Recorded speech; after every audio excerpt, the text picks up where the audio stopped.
You are now entering the Wrestling Network.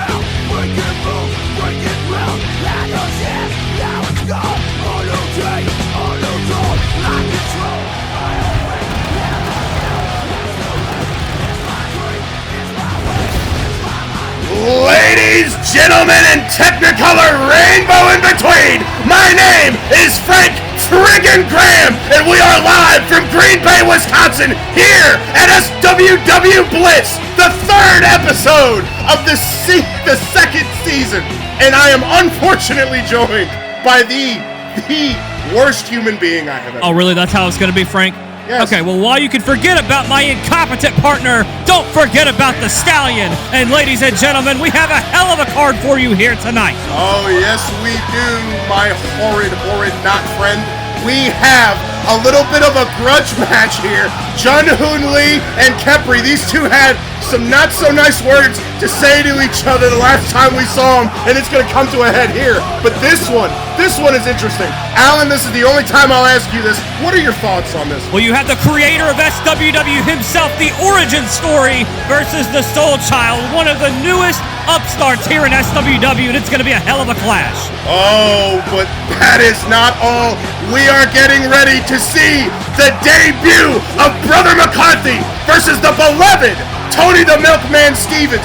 Now, Brother McCarthy has been shrouded in mystery, but he is absolutely huge, and I am scared to see what he can do. Well, we know what Shiori can do under the apprenticeship of Bad Amy, especially as of late. She takes on Camila Domingo tonight in a Premier Championship Tournament first round match. Oh, but the main event of the evening, the coaches of Catch-22 collide with the coaches of the left-hand path, Yuri Huntron and Trey Mercer, the challengers versus the champions, Shannon Silvera and Garo Torigi, and it is one hell of a lineup for us tonight. The shadows stay full. Well, we're not going to have to wait long to hear from the competitors of that match, starting with Yuri Huntron, the challenger for the United States Championship. Yes, Yuri Huntron. His character has been questioned as of late. Not hard to understand why. Yuri seems a little different. He's been a little different ever since that match with Silas Birch at Divinity. You gotta question whether or not Silas took a piece of him and whether that piece was more substantial than we thought. Well, I can agree with you there, Frank, but at the same time, you hear the reaction from the crowd here in Green Bay. They are not for Yuri Huntron, and I gotta say, I gotta agree with him. He's his own man. He's made his own decisions as of late, and right now, we're gonna hear what he has to say to this hot Green Bay crowd. So, I understand that ever since my last match with Silas, or rather ever since Divinity, I haven't been exactly, well, let's just call a spade a spade. I've been acting like a massive bellend in recent times, and I haven't been doing any better in trying to prove anything against the facts to you guys. So I felt the need to come out here and just talk things out to you, faithful. What everyone has been seeing from me as of late is not the real me. It's not the man I want to be, nor the person I am. This soul vine, as you all been seeing, has been forcing me to become this monster version of myself. And yeah, I'll admit it, there has been times where it's a lot more in control of me than I do. And unfortunately, the worst times happen when it's been caught on camera for all of you to see. Which brings me to the last adrenaline. And what has happened after my match against Shannon. I mean, you all saw it. I was standing there, waiting behind him with a chair in hand, and I will admit, I did have the thought of bashing our champion's skull in with that chair. The voice of Silas was screaming for me to do it, to hit him.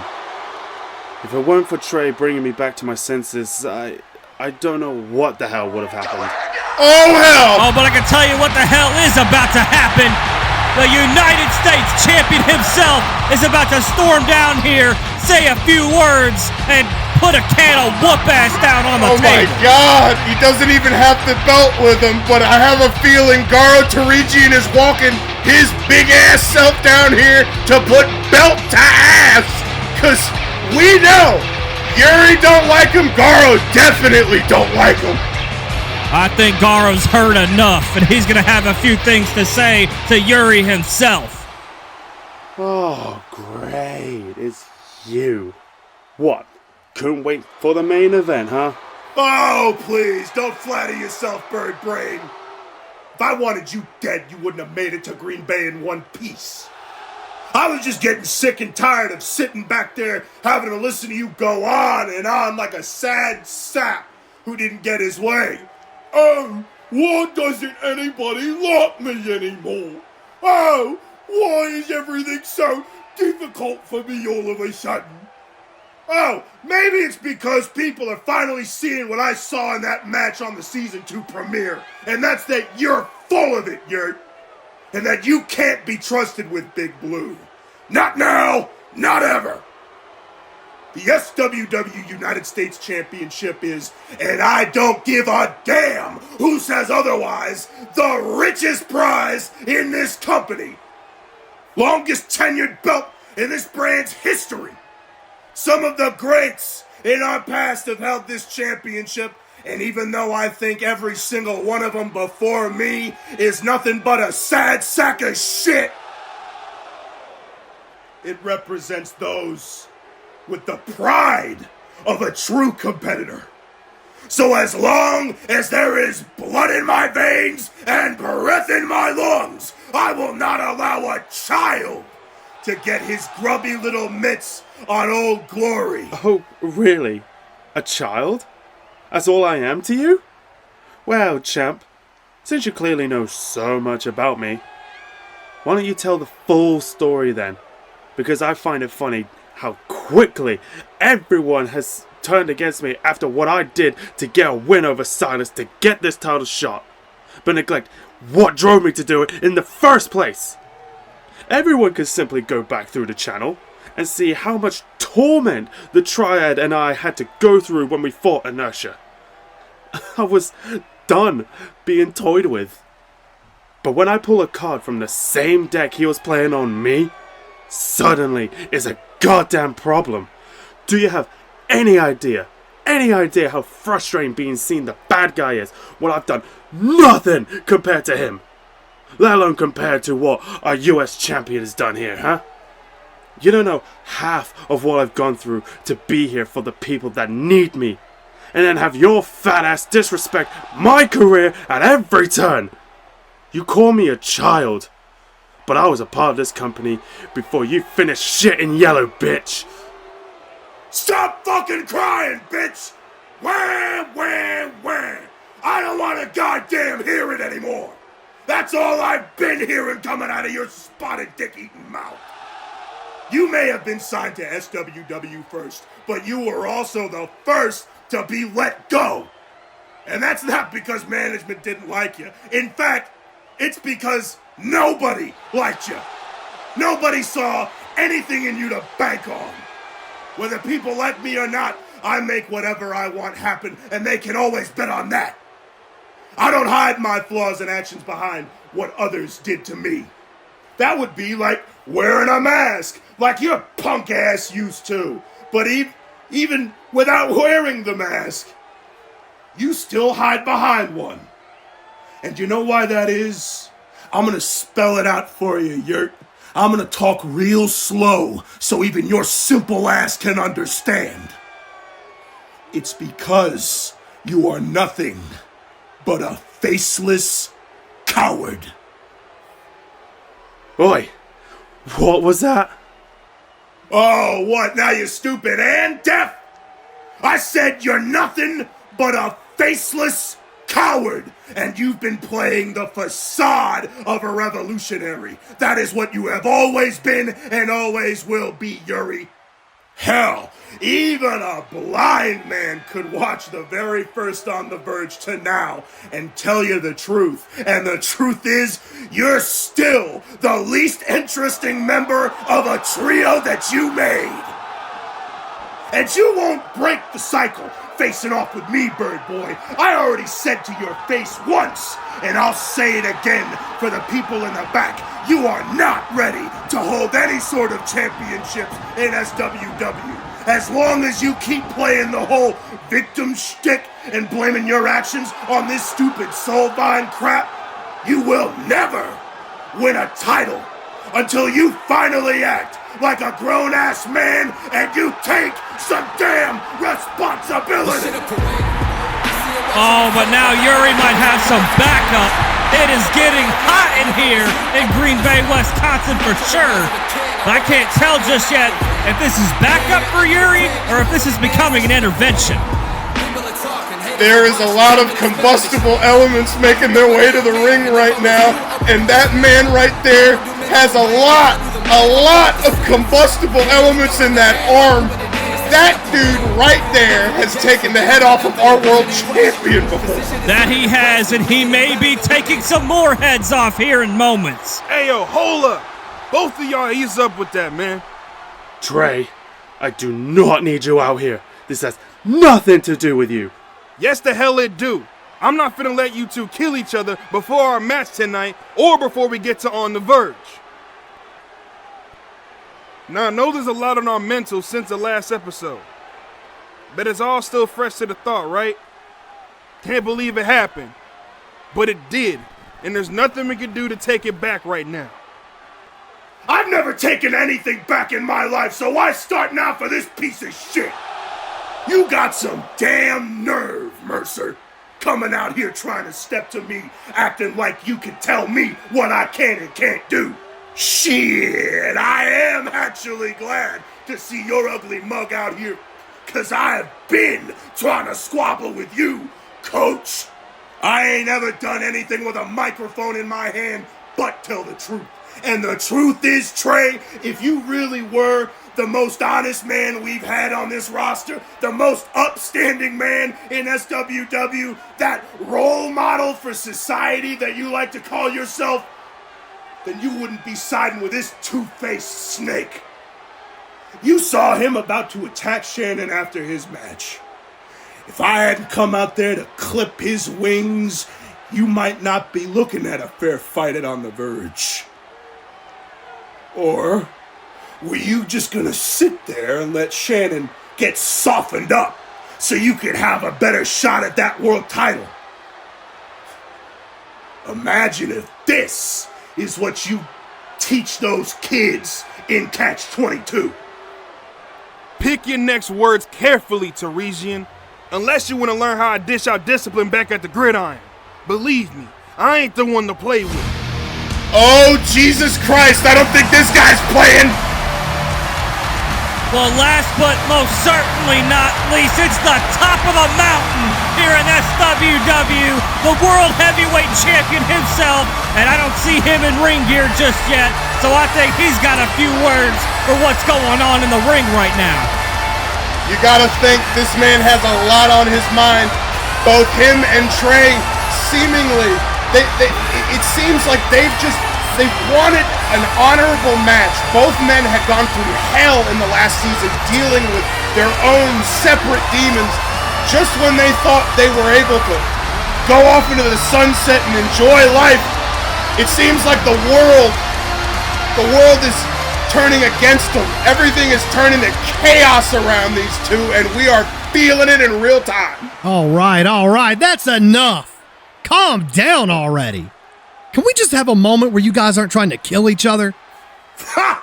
Shannon, brother, I get that you're holding the world title. You got your fancy suits. You're trying to be a company guy now. But really?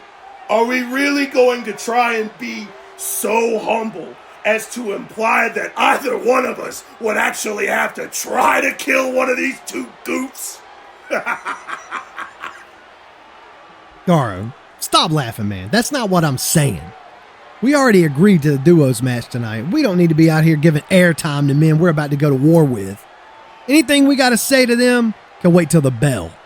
Hey, wait a minute, Shannon. We need to talk, man. What? What now, Trey, huh? You gonna apologize for your actions again?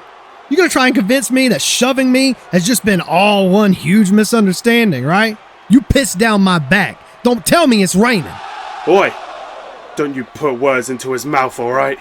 Trey has done anything to show you any disrespect. Oh, good God. Give it a rest, Yuri. I've had enough of your shady-ass martyr act. First, you distract Jun-Hoon, one of my students, and cost him a fair match ought to keep your pal, the coach, fresh for when he fights me. I want to gut you for that alone, if you still have any guts left to begin with. But that's not all. Don't forget, after the last adrenaline when you and I faced off, you threatened me with a damn steel chair. I could see the wheels turning the moment I turned around and told you to hit me with it. Fortunately for you, though, you were too slow. And again, Trey saved your ass from getting what you rightfully deserve. I'll admit I've not been the best man in the past. Hell, I'm still working on my demons and atoning for wrongs I'll never get the chance to make right. But to this day, the thing that separates us, Yuri, is that I'm not afraid to pull the trigger when I have to. And clearly, neither is your pal, the coach here. I know that all too well now. He knows that when you aim your gun, you better be willing to fire it or you're already dead. You can't keep hugging the fence for much longer, Yuri. Something's got to give when it comes to your little mood swings, and if me trying to crack your skull open like a walnut didn't do the job, then let me tell you what your pal, the coach, is too nice to tell you, Yuri. You're a decent wrestler, but until you stop lying to yourself and everyone about who you truly are, you will never escape the Hunter Rogers shadow. What in the fuck did you just say? Oh! Does the baby not like when we call him out for being shit? I wonder why. Is it 'cause your 15 minutes of fame are almost up, Yurt? Don't worry. When I call your little bitch boy husband Antonio to pick up your carcass, we won't mention how you've been playing naughty with the other kids. Again. That's it. You mention him one more damn time, you Timo version of Angela, piece of shit, and oh! Ayo, that's a damn enough! I've had it up to here with this shit from all of you. Swear to God, y'all are worse than my own damn kids, and the oldest is 6. I'm getting real damn tired of you melodramatic motherfuckers getting into your feelings and in the way of the biggest match of my career. I mean, for God's sakes, what in the hell do I need to do to get folks the hell out of my business? All I've ever done is keep my nose to the grindstone to pull myself up here. And yet, all I've heard is every single person talk over, about, and around me, questioning my character when I'm standing next to this. 3 of the biggest self-serving nutcases in the entire industry. Give me a break. Let's start with you, Yurt. You talking about getting your feelings hurt or acting out on emotions? Boy, if you don't buck the hell up, grit your teeth, and take every ounce of fear you got to him at on the verge and not a moment before. You getting riled up is now just playing into people's hands, man. Just feeding in the narratives that you can't keep it together and then leaving Perry and Kepri and me to put out the fires your ass started. It's almost like you want the Soul Vine to win at this point. Don't want to be taken for a joke around here? Stop falling for him before I drop a punchline my damn self. And you walking bodega, since we giving out performance reviews, how about we take your name for a spin? Cause I'm happy that you beat Wolfman Jack at Divinity. Seeing you get your big moment to finally become a champion was A-okay with me. But what I'm not okay with is you calling yourself the assistant coach of the LHP when we barely see hide the hair of your ass around the PC, champ. And that usually ain't hard because you shed every damn where. Meanwhile, Yuri and I are there every single week with them kids, listening to their pain, working on their limits, and showing them how to be the best they can possibly be. I do this shit, no questions asked, no thanks needed, no title required. I'm missing days away from my family to raise the next generation of SWW talent. But you waste night after night draining can after can of that funky ass beer down your throat. What? That may be American, brother, but that ain't the leader the left-hand path needs right now. You want to go down in history as the best man to hold that gold? Then goddamn act like it. Shape up and show out, not show your ass.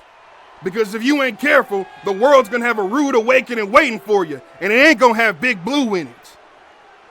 Now, I came out here to be a man of my word and keep the peace. But if you feeling froggy, Final Hoss, go ahead and test them waters one more time so I can knock your fee-fi-fo looking ass the fuck out. Do it. Please give me an excuse to rock your shit and put my foot up your ass. All right, Coach, I think everybody's made their points now, big dog. Let's get this. I never said I was done talking now, did I, Lefty? Don't look shook now. I know your head's on a swivel all of a sudden, but I'm gonna need you to focus up real quick. You came out here looking for answers, right? Wanna know why I shoved you last episode? This whole time, I've been trying to approach this match the only way I know how.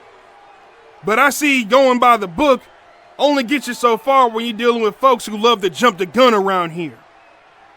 See, I heard what you said to Donovan, talking about how you respect me, but don't know what to trust anymore when it comes to how I play the game. Talking about how you're tired of people getting involved in our business, but you're already looking to what's next and talking like you already know the score. I'm sorry, Coach, but I'm gonna have to beat your ass, right?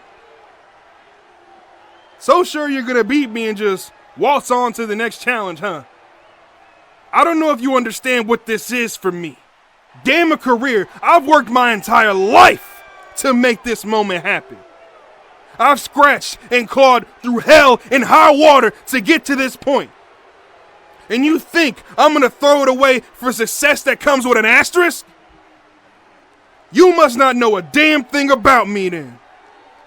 Tell me something, Gate City God. When you look at me in the eyes, what do you see? Am I your opponent? Or am I your enemy? Am I a threat? Or am I a stepping stone? I know where I stand, but do you?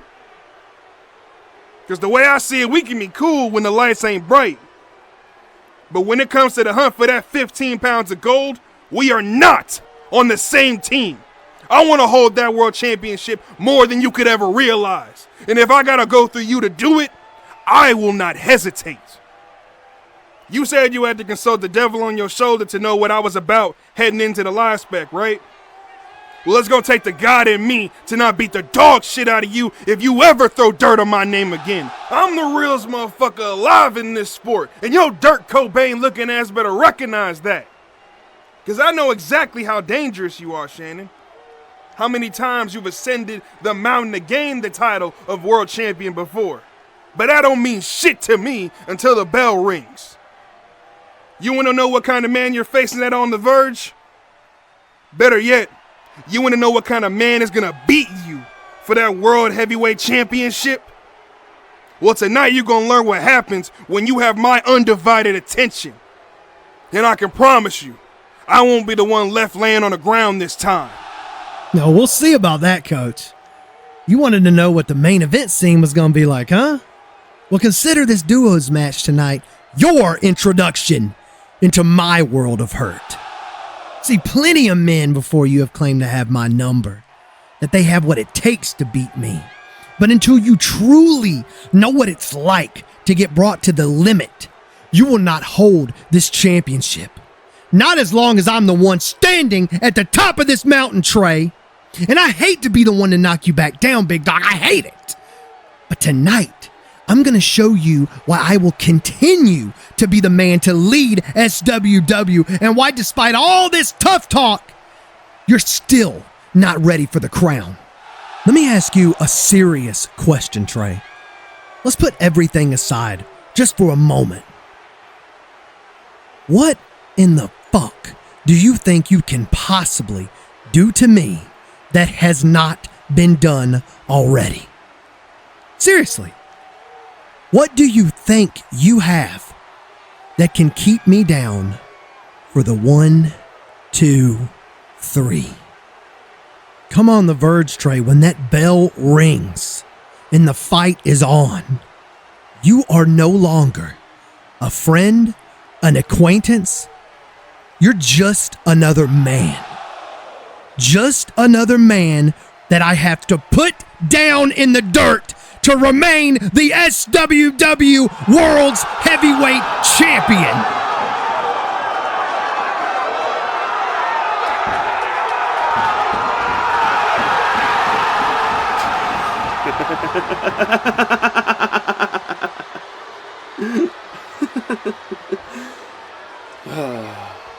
The hell's so funny over there, Chuckles? How's your uncle doing, Gara? Your granddad doing alright? That chain you wear to the ring, is that special? Who gave that to you, Gara? What's your dad's thoughts on what you've become since you started wrestling, huh? Oh, how's that small town your family grew up in, huh? Still go and visit that place from time to time? Yo, you better get your boy, Trey. Because pretty soon, if he keeps talking, you're gonna have to find a replacement. Yuri, don't start none. Nah, bump that. Say, Greg, it's funny how you mentioned my husband twice now, but here's the thing. I still got my wedding ring on, mate. Where the hell is yours? What the hell did you just say? Oh, who's the deaf one now? The fuck do you think you're talking to? I'll kill you, you son of a bitch! I'll kill you! I'll rip his fucking head off! Now wait just a damn minute!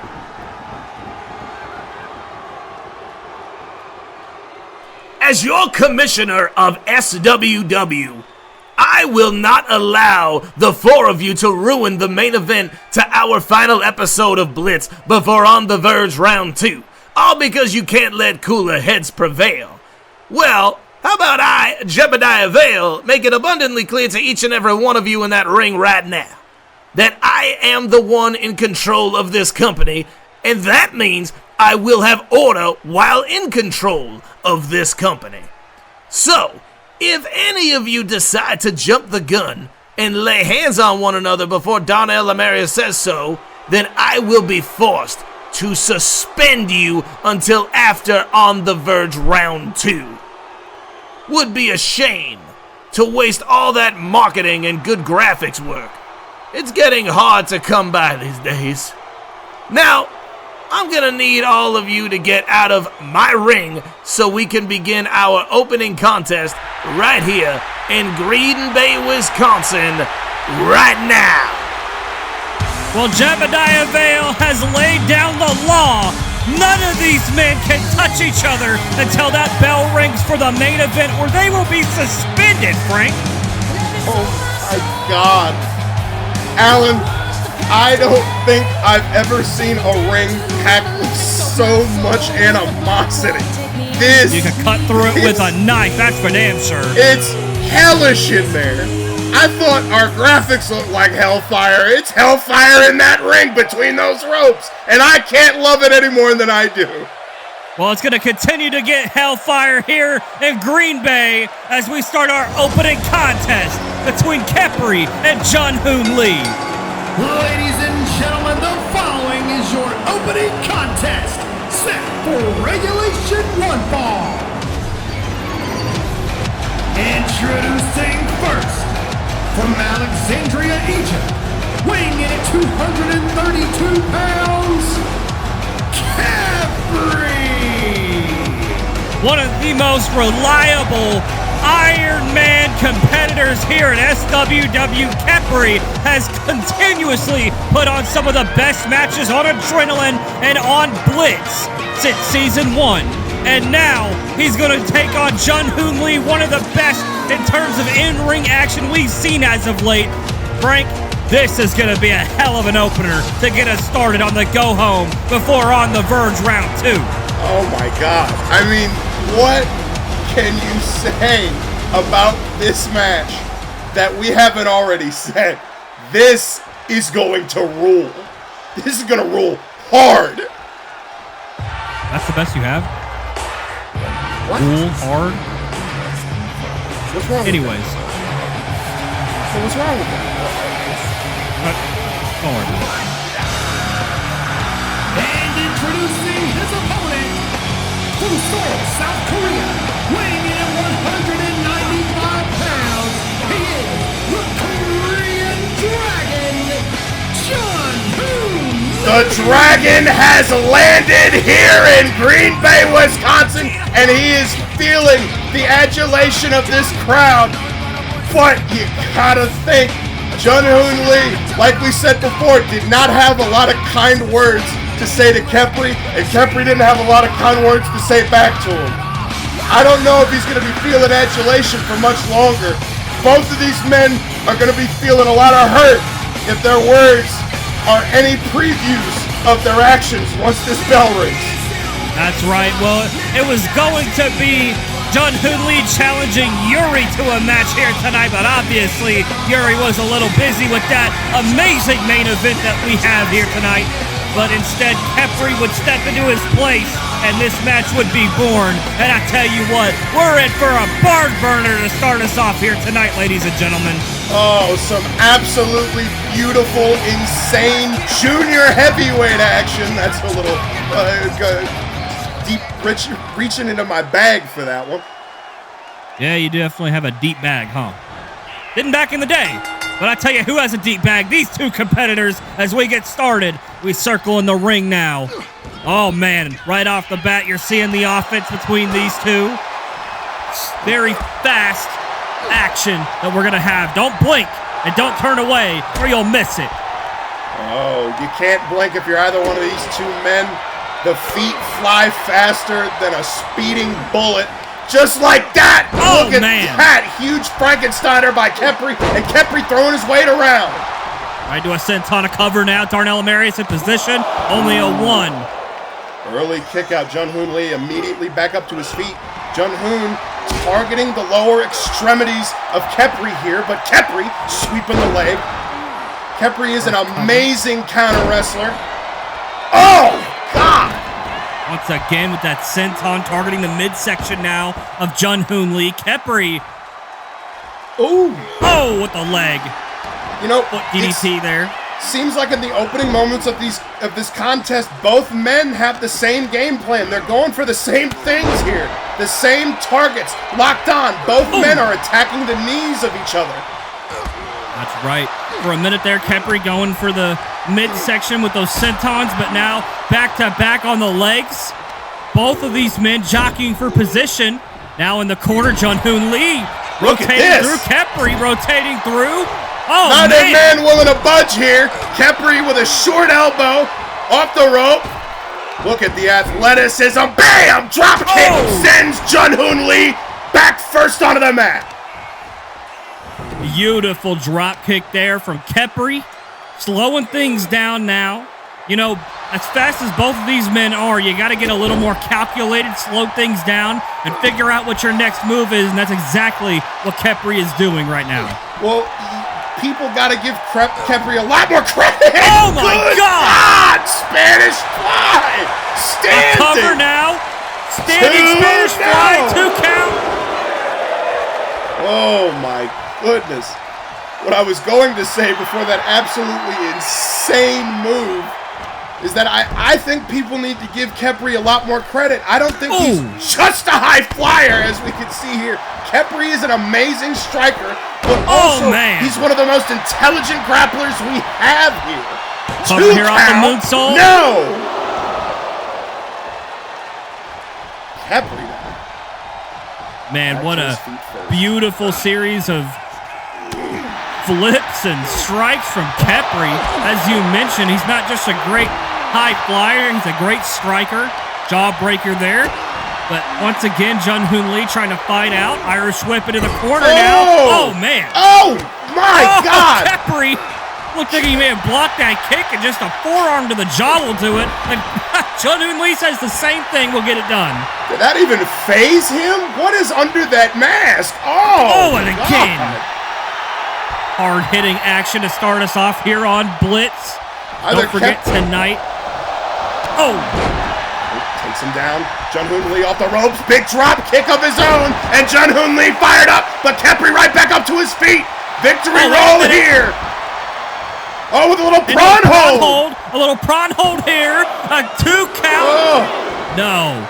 Jun Hoon Lee fighting out. And I bet you did not know that was a prawn hold. Oh, man. Look at that. A cradle here. Alan, I don't think you're stupid. Oh, wait a minute. He rolled through. Khepri down with the leverage. No. Alan, I don't think you're stupid per se. I just think you're. Holy hell! Oh my God! What was that you were saying? What was that, Frank?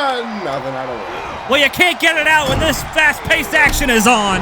As Khepri with the drop kick. Oh my God! Oh my God! He's up to his What in the hell is Holy happening? Forgive us. What?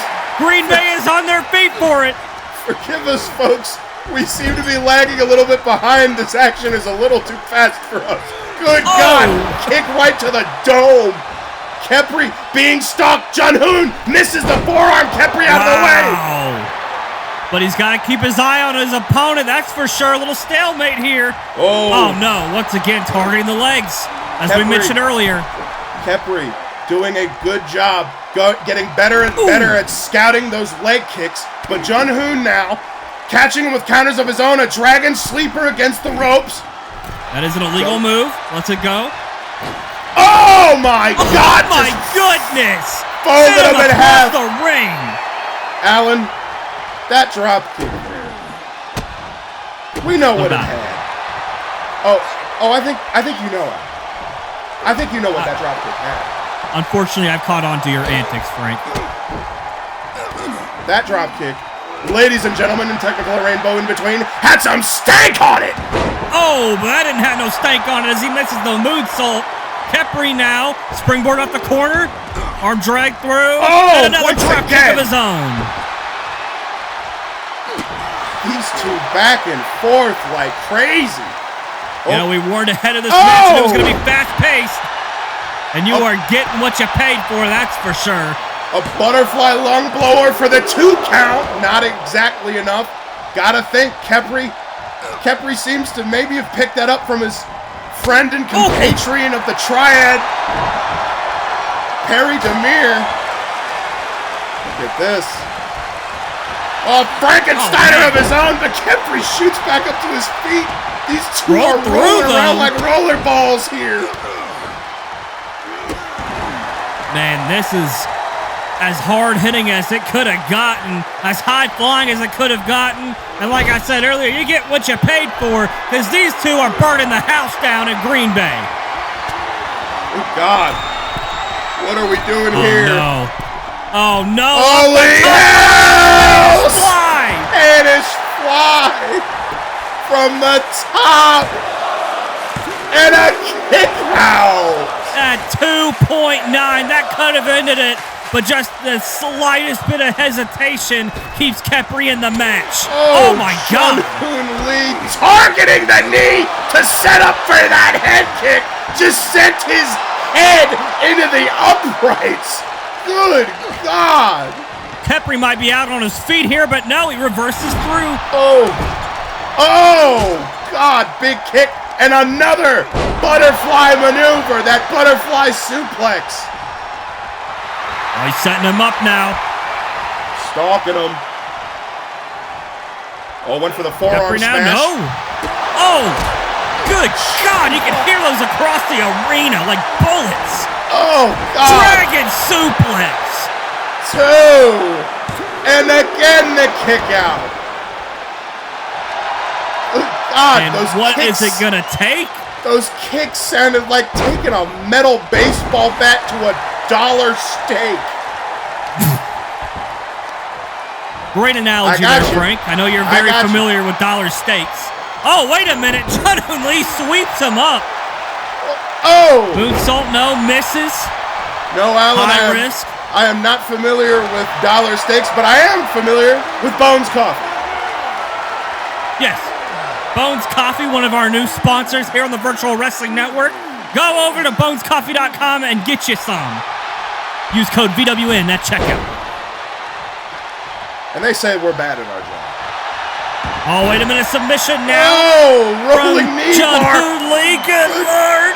Look at the wrench on it. Jun Hoon Lee's not trying to just tap him out. I think he's trying to take that leg home as a souvenir. But as we see here, later tonight, again, Shiori versus Camila Domingo in what is sure to be just another example of why SWW has the best women's division in the game, baby. That's right. First round tournament match for the Premier Championship.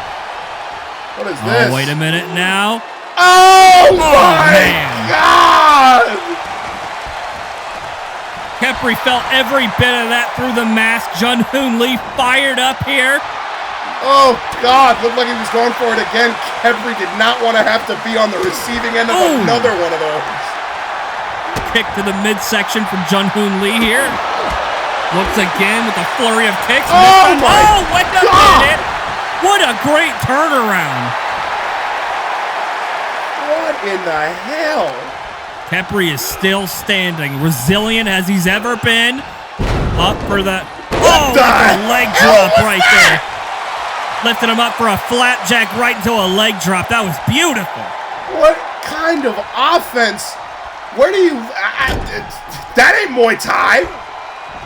No, it's definitely not. A little bit of a unique offense from Jun Hoon Lee. Oh my God. Khepri with some unique offense of his own, using the ropes to his advantage to kick Jun Hoon Lee in the face from the top rope. What is he doing here? Oh no. Missed the drop kick. Oh, little collision between these two. Jun Hoon Lee gonna start letting the feet fly once again. The speed is picking up, but just before it can get to the apex, Khepri cuts him off, cutting off the momentum. Khepri now. Oh my God. Just when I'm telling you, one guy is hitting one guy, the other guy's hitting the other guy. What the hell is going on here? Oh, wait a minute. Rolls through for the roll up here. Cover now. Darnell in position. No. Oh, no. Almost had him. Khepri right up to his feet. Oh, my goodness. Clothesline. But Jun Hoon Lee's up to his feet. What does it take? Just a little short there. Khepri staying back behind, realizing what was happening. If there's any expert high flyer on the roster, it is absolutely Khepri.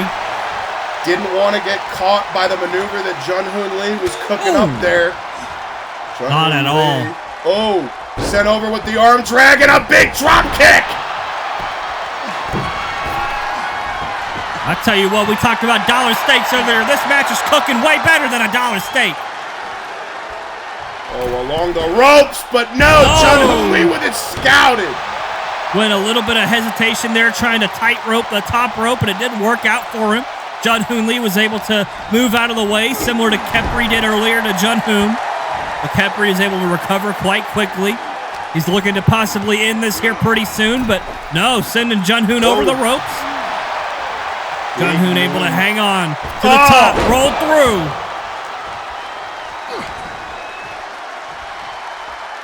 Oh, what a German, but he's not done just yet. A dragon. God, a dragon of his own. And a straight jacket German. Oh, my God. But Jun Hoon Lee hangs on. For a couple of these guys on the roster, guys and gals, this is almost their OTV. Oh, wait a minute. Wait a minute, Jun Hoon Lee. Oh, took his head clean off. And that is it. Jun Hoon Lee does not disappoint in the opening contest on Blitz. Your winner of this contest as a result of pinfall, the Korean Dragon, Jun Hoon Lee. Jun Hoon Lee did not disappoint, nor did Khepri. Like I was saying, for some of these guys and gals, this is their OTV, and for Jun Hoon Lee, he leaves it with a victory. All right. Thanks for the advice, Doc. Appreciate it. Yo, Thane! There you are, man! I've been looking all over for you tonight. Shannon, what's going on, man? You kidding me? I should be asking you that right now. I've tried calling your phone like 10 times in the last 3 days, and it just keeps going directly to that goofy voicemail of yours. Are you ducking my calls, man? No, of course not. My phone has been broken for the last week or so. Looked like it had been smashed with a hammer or something. I'm still waiting on the new one. I gotta re-record my voicemail. But why? Why would you think I'd avoid you? I don't know, man. Look, I'm sorry for the third degree. It's been a hell of a few weeks for me. And you, of course. Yeah, no kidding. I always knew he never truly cared about the path.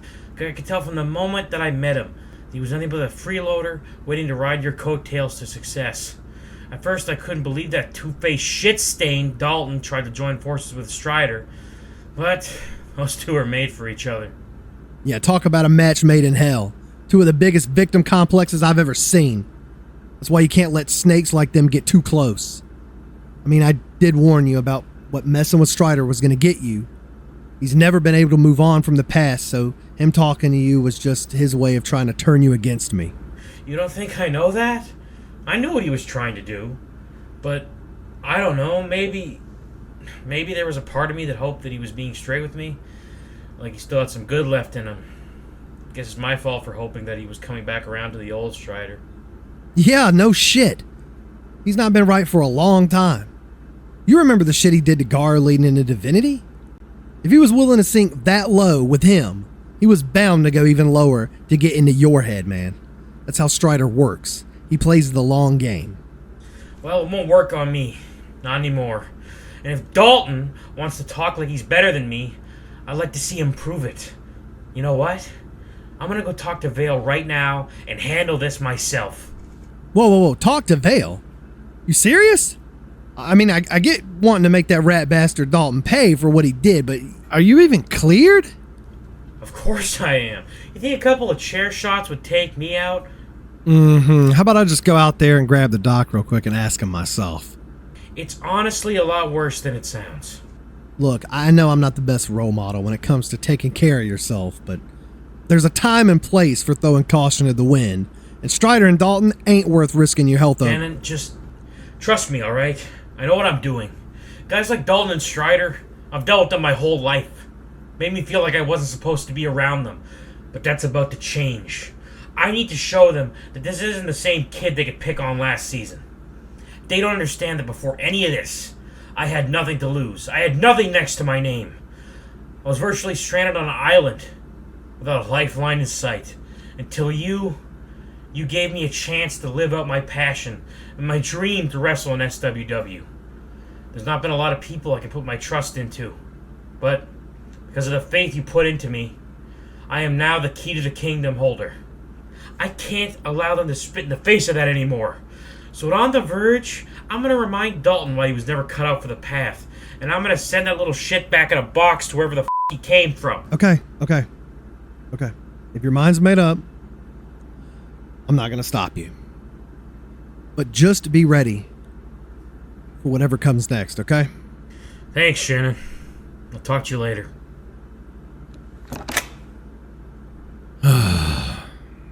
Why does everybody have to learn the hard way? Damn it. What's up, adrenaline junkies? You know, if there's one thing I've learned in all my years of fighting my way up the championship gold, is that you're never going to get anywhere without taking a risk or two. Playing it safe has its limits, but there are no ceilings for the bold. So if you truly want to leave a mark, sometimes you'll need to venture to new heights and take a leap of faith. Where you land, well, that's all on you. Trial by flight will instill in you everything it takes to be a successful daredevil. But only if you are tough enough to take the punishment that comes with the territory. Think you have what it takes to soar with the best of us? Sign up for the breakout here on the SWW Patreon today, and you'll have access to the Performance Center, where you can learn one-on-one from yours truly and start building your legacy on SWW Rush. Sound good? Then what are you waiting for? Take that leap of faith right now and show me that you have the heart, that you have the discipline, that you have the guts to be the next big thing in SWW. The journey to stardom begins here. See you in flight school, soldier. Good evening, SWW faithful. Hope you've been enjoying our final stop on the road to On the Verge, Round 2. Please welcome at this time the SWW Starlight Champion, Kareem the Honey Badger Hall. What's good, Don? It's a pleasure to be with you again, my man. Now, champ, since we last spoke, you've proved to be quite the delight to watch go in the ring. And with a couple defenses under your belt, you've quickly shown that you are ready and willing to rise to the challenge the Starlight Championship brings. Well, if I wasn't ready and willing, I definitely wouldn't be standing here today, now wouldn't I? The roster has definitely taken notice, and with the stipulations that this belt has, it does make you feel on edge every match. So, unfortunately for the guy I'll be facing, I don't leave nothing in the ring. And that's what I love about this belt, man. About this big old golden blue heavy around my waist, because I give my opponents 200% every time. So there's no excuse once that 3 count passes. Well, as the first men in the PC to graduate and win some gold, I know this will be an exciting adventure to take place in my career. And now, I'm heading into the first live spectacular of Season 2, still the Starlight Champion, so that's gotta mean something, am I right? Well, we know you're not exactly new to SWW Live Spectaculars. In fact, we've seen you compete and main event the first Performance Center Live Spectacular, SWW Rush SummerSlam. But now that you're a part of the main roster, can you tell us if the energy feels different in the locker room? At least to you heading into the first major event of Season 2. Well, I'm getting a really familiar feeling I got when SummerSlam rolled around. Except everyone is way hungrier to make a statement. All these guys and gals, when I look around, they all got looks that could kill. But you know me, I'm not just gonna sit around and twiddle my thumbs. I am the champ. So I guess I gotta move the needle, you know what I'm saying? Cause I don't even know if you know, Don. Your boy's not even scheduled on the Verge card. Well, at least not yet. Not yet. But maybe I should make my own statement and open up the playing field. Wait. What exactly are you saying, Kareem? What am I saying? I'm saying an open challenge will liven things up a bit. I've said before, who want to challenge me, come and challenge me. And come on and get into a battle of fisticuffs, because there's no reason to hide.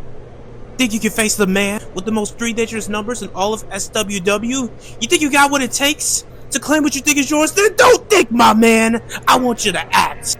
And I want you to act on OTV Round 2. So step up. Get hurt, or don't bother even showing up. Just don't keep me waiting, and I'll see you there. Because I'll be ready to keep what is mine.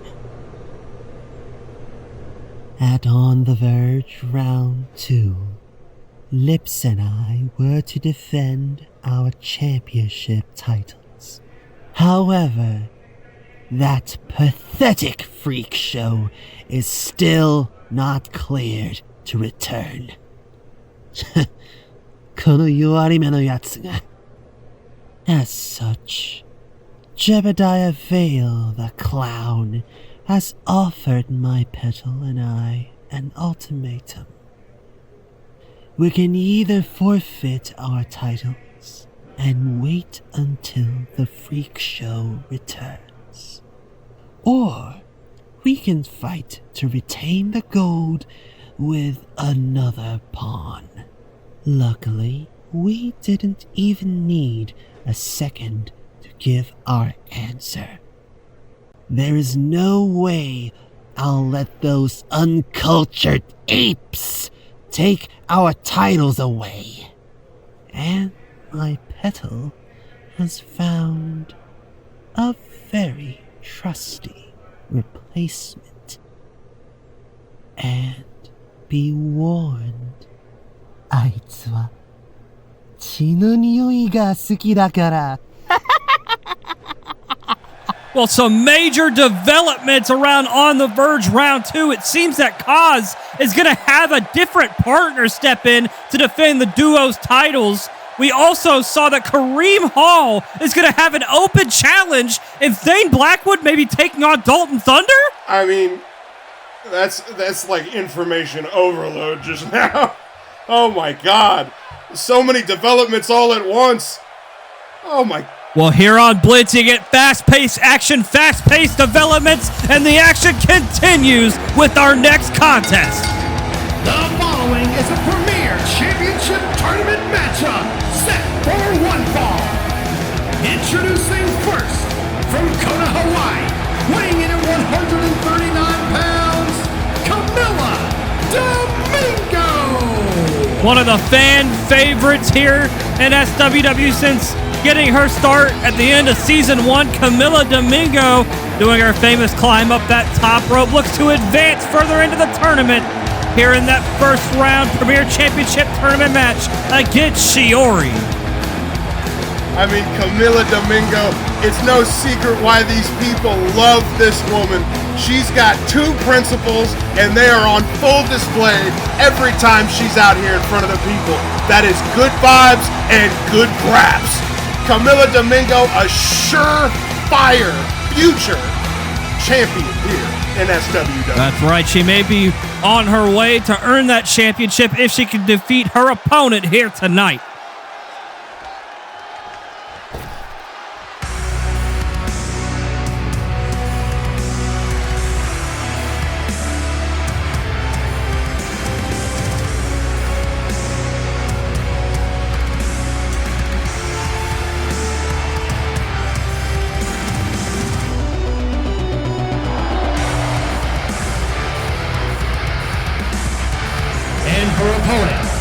From Osaka, Japan, weighing in at 130 pounds, she is the self-proclaimed Empress Killer, Shiori! Well, she took out the Empress herself, Akira, at Divinity by knocking her off that ladder all the way to the floor outside with that insane suplex. And now she's finding herself under the apprenticeship of Bad Amy, the former women's champion, and if she can advance further here tonight against Camilla Domingo, more gold may enter that camp, as Shiori will be on a surefire route to the Premier Championship. This woman has taken no prisoners since her return at Divinity. I mean, the absolute tonal shift from what she was before to what we see before us now is insane. Actually, now that I'm really thinking about it, Alan, before she became this version of herself, she was a lot like Camilla Domingo. Absolutely. You see almost two different versions. I mean, Shiori kind of seeing herself from the past here is what I'm trying to say as they lock up to get started in this first round tournament match. Oh, knee to the arm. Shiori trying to jockey for position as both women now trying to take control. Oh, but a crucifix roll up here from Shiori. Cover. No, only a one count. Early kick here. out at one there. Oh, man. Whoa! Camila went to kick her head off, and Shiori with a very unorthodox dodge there. A split-second decision. Yeah. Oh, Camilla now targeting the legs, though. Trying to make sure she doesn't leap out of the way on the next one as she goes in for that leg. Oh, look at this. A heel hook applied here, but Shiori, these rapid shots, finally breaking free from the clutches of Camilla Domingo, but the damage might have been done in that short amount of time. You see Shiori hobbling on that leg, but good Lord! God! It only lands her a 2 count. Shiori trying to continue her onslaught of offense, but no, Camilla fighting her off with those knees. Oh my goodness! Oh my God! Could have knocked her lights out there. Darnell in position, no! Only a 2 count, but now both women have earned 2 counts against one another.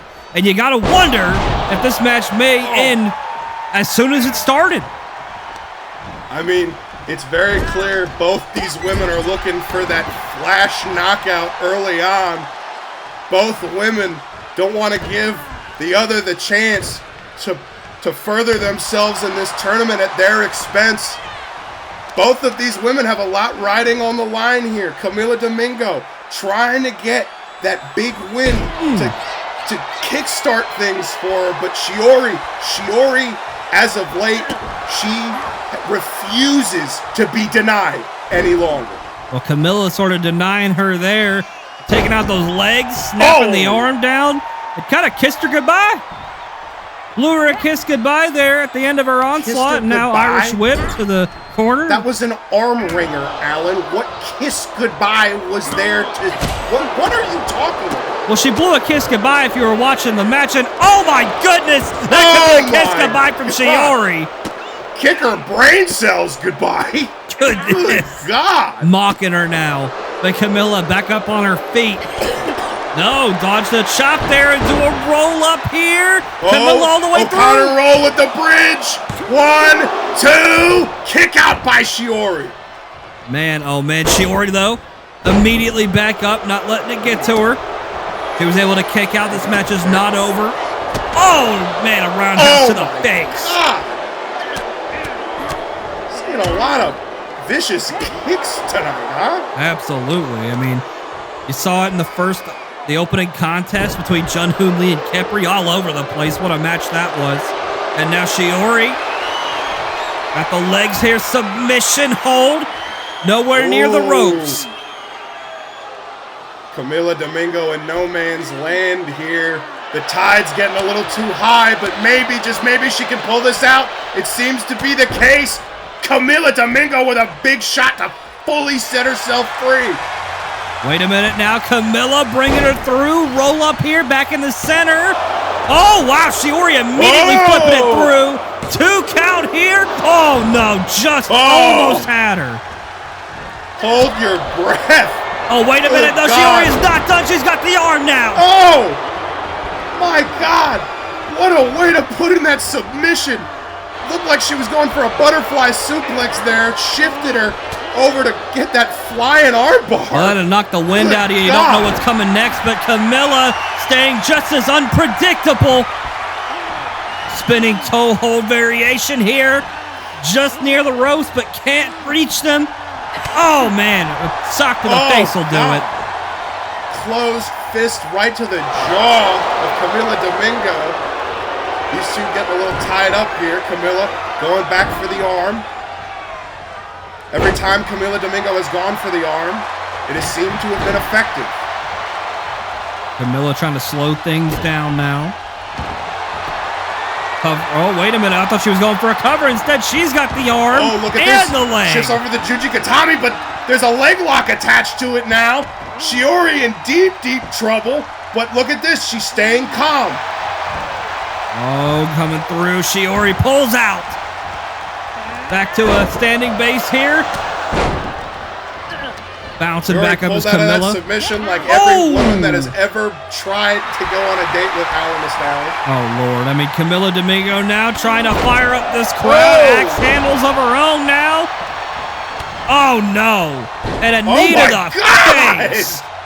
Holy hell. Camilla brought Shiori in for a knee to the midsection, and Shiori kneed her face off as an exchange.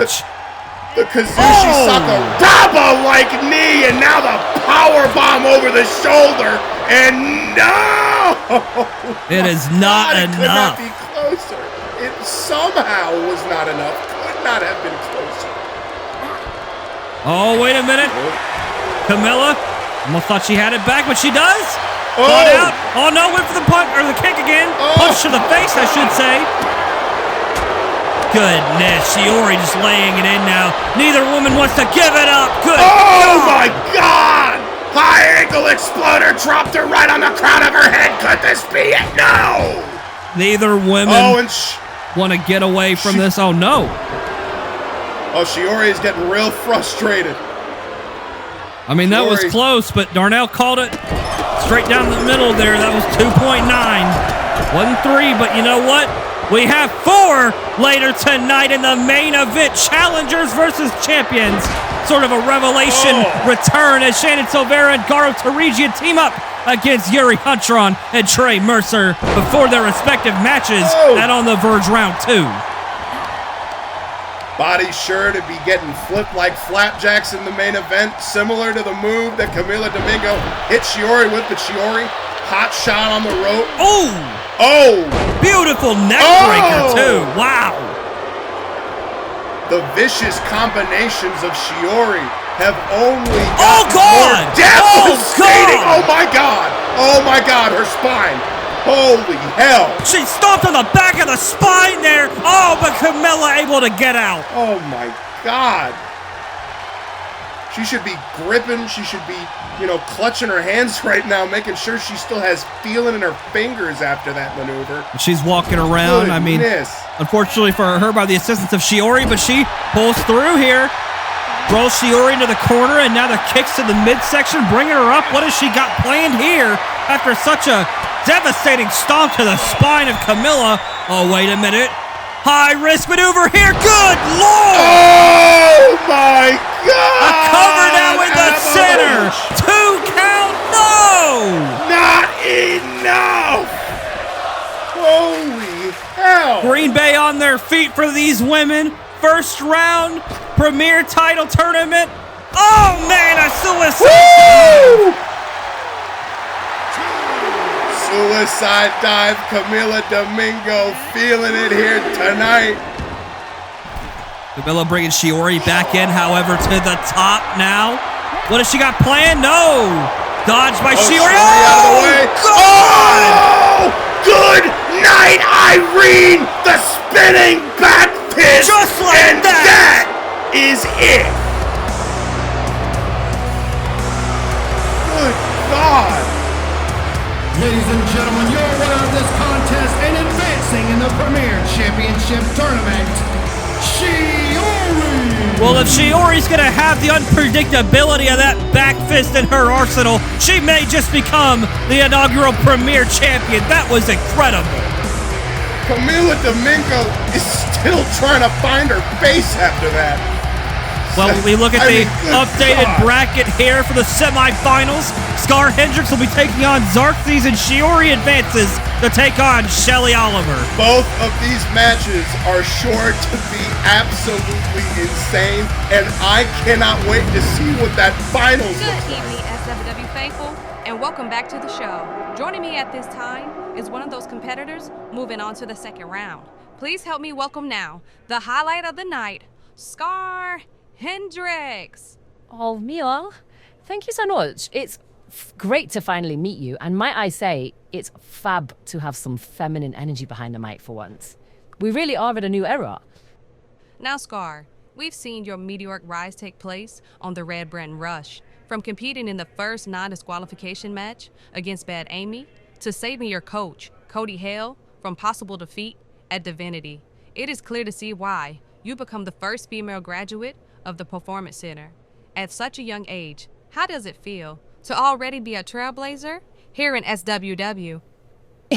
Oh, it's humbling, because the Bad Amy stuff, yeah, that was a whirlwind, and it might be because of the concussion that I suffered, but regardless, I'm just happy that my hard work, grit, and determination has put me in a position to fight for this new title. Well, if I'm being honest, the uphill battle on the main roster would be a tough one for you to climb. That being said, you've already calculated your first victory on the premiere of Adrenaline. Tell me, what was going on in your mind before you walked through the curtains that day?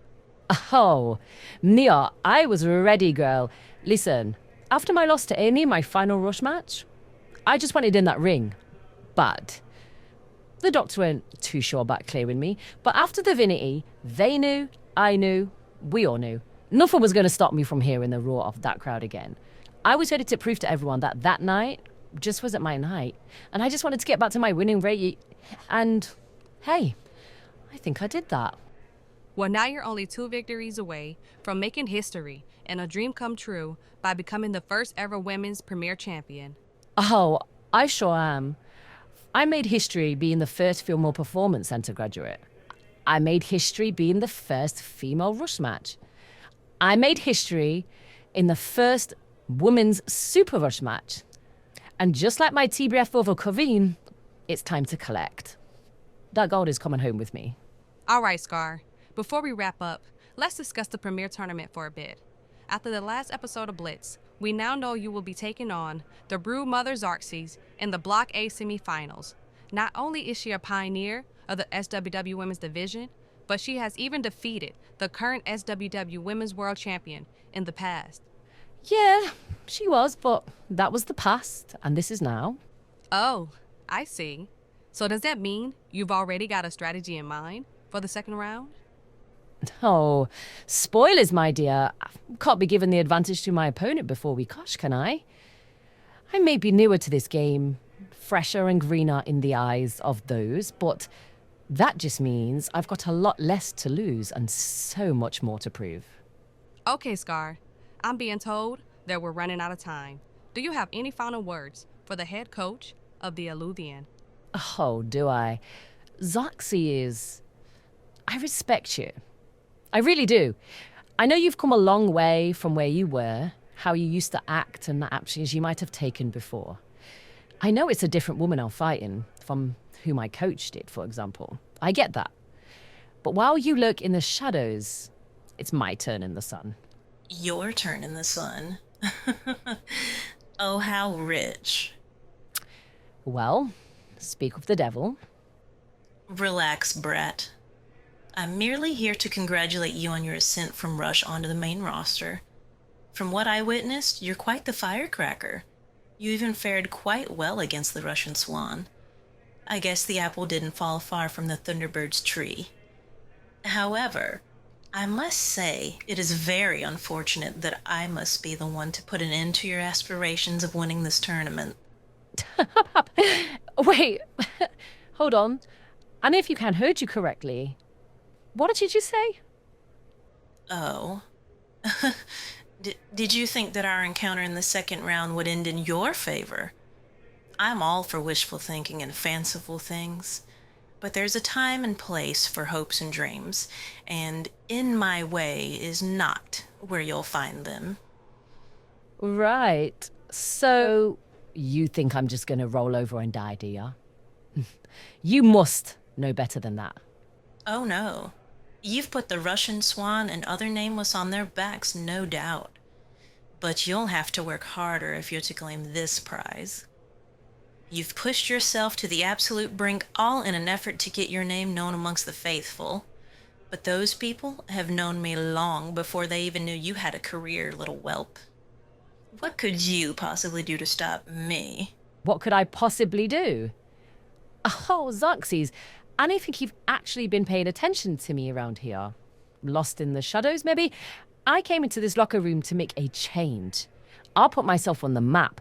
I already started the work just like you said, love, and now's the time to finish it. I guess I just have to put you down to do that. Which is quite funny, because last time I checked, you got pretty touchy about tournaments. Oh, sorry. Xerxes. My. I'd watch that tongue of yours lest I pluck it out. I look forward to our next encounter. It'll be a suitable lesson in manners and an even better one for realizing your place on this food chain. The Alor. Looking forward to it. Hey, yo, Yurt. Hold up, man. You got a second? Oh, hey, Coach. What's up with you, mate? Funny. I was about to ask you the same thing. What do you mean? I mean, come on, dog. Bringing up somebody's ex like that? That's playing with the golden rule, brother. We don't do that. That's law. Yeah, well, we know Goro's used to breaking tons of laws. I thought I'd sink to his level for a change and see how he liked it. See, that's exactly what I'm talking about. Saying shit like that is not helping you get better, man. We don't have time to toy around with this soul vine crap, alright? You and I both knew as soon as you got this opportunity for the US title, it was gonna be a tough road ahead. We both know that Garo is one of the best when it comes to talking shit. Makes it easy for you to act on emotion. But right now, letting those emotions dictate what you do next is only gonna get you hurt, man. Jeez, Trey, I don't know if you realized, right? But we are professional wrestlers. Emotions guide literally everything we do. Besides, I'm not the one who brought up our partners first. He mentioned Antonio twice! Or did you forget that too? Just like how everyone else has forgotten all the terrible shit he did to each and everybody on his path on becoming the US champ.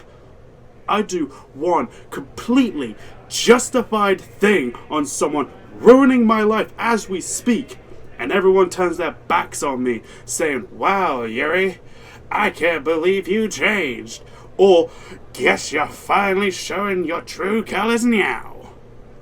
You don't think I recognize that? Why you think I ain't turned my back on you? Why haven't Perry, or Kepri, or even the camp? We've all seen the hell you've been going through ever since you got yourself tangled with that hippie fool Silas. That's why I let the end of that contenders match slide. If it helps him get over the divinity loss, maybe it ain't all that bad. That's what I kept telling myself. But right now,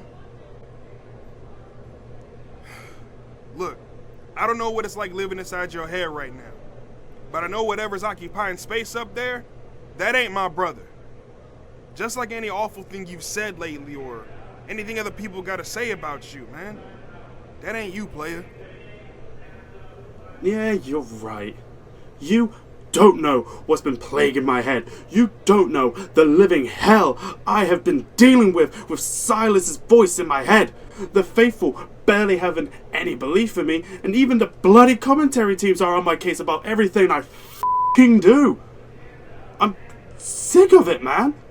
And I'm tired. I'm just sick and tired of this all, mate. So you're just gonna waste your energy lashing out at folk for what? Cause they wronged you? Cause they hurt your feelings? Newsflash, partner. Nobody gotta care about your feelings. They could give a rat's ass about you at the end of the day if they damn well pleased. We all got our own headaches and problems to deal with. But you know what made them care about you? What makes them care about you? You're honest. You have empathy. You wear your heart in your sleeve, man. Just like me. And sadly, that sort of shit makes men like us. Men with families. Men with duties. Men of our word. A target. Sure, we can do just about anything when we're locked in and people will support us wherever we're heading, right?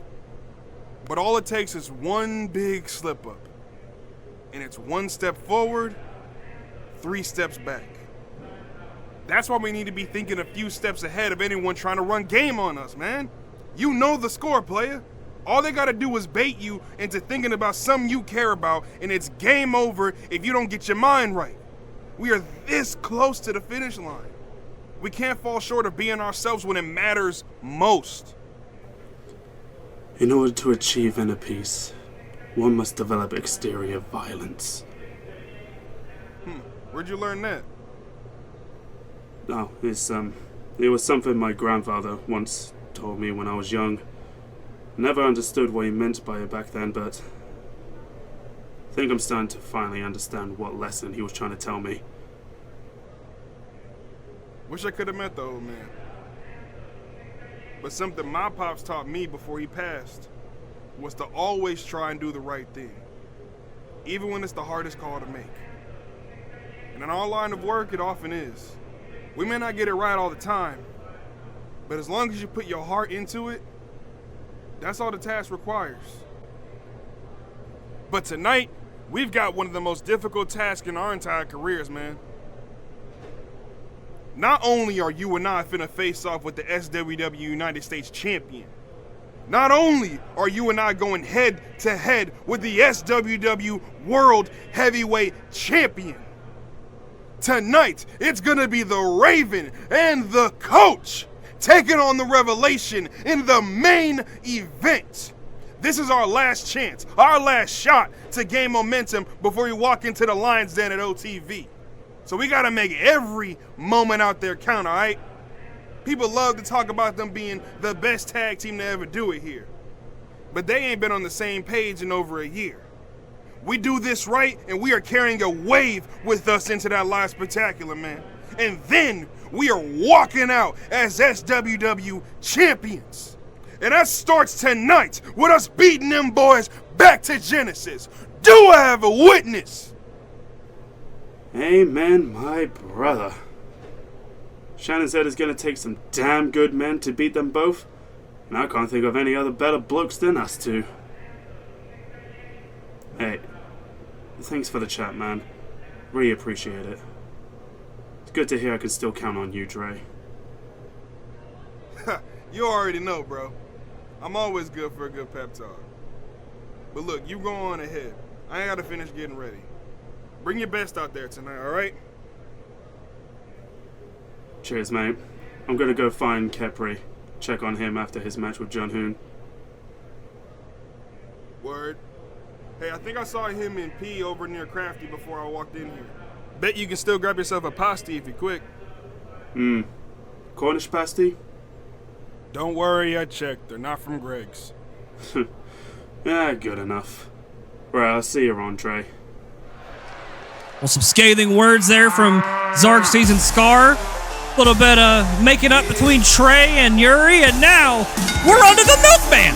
Our next contest is set for Regulation 1 Fall. Introducing first, from Brooklyn, New York, weighing in at 206 pounds, the Milkman, Tony Stevens. If there was ever an inspirational coming-of-age story, it would definitely be the Milkman's rise to just, I mean, can you even call it absolute stardom? You absolutely can. He won $100,000 from Cayman Blanco Jr., eliminated him in record time in the Survivalist Coliseum, and then drenched him in milk. But then after that, he was a little short on the Starlight title match at Divinity, but nobody held that against him. What a hell of a match that was. Ever since, Tony has fought Garo Torregia for the United States Championship and continues to prove his stance here in SWW. And that is an Iron Man right there. The Milkman. The Milkman, Tony Stevens.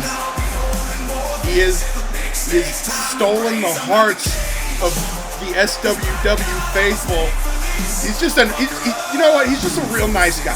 Well, Frank, they may have their hearts ripped out here tonight because he is facing probably one of his biggest challenges yet in the debut of Brother McCarthy.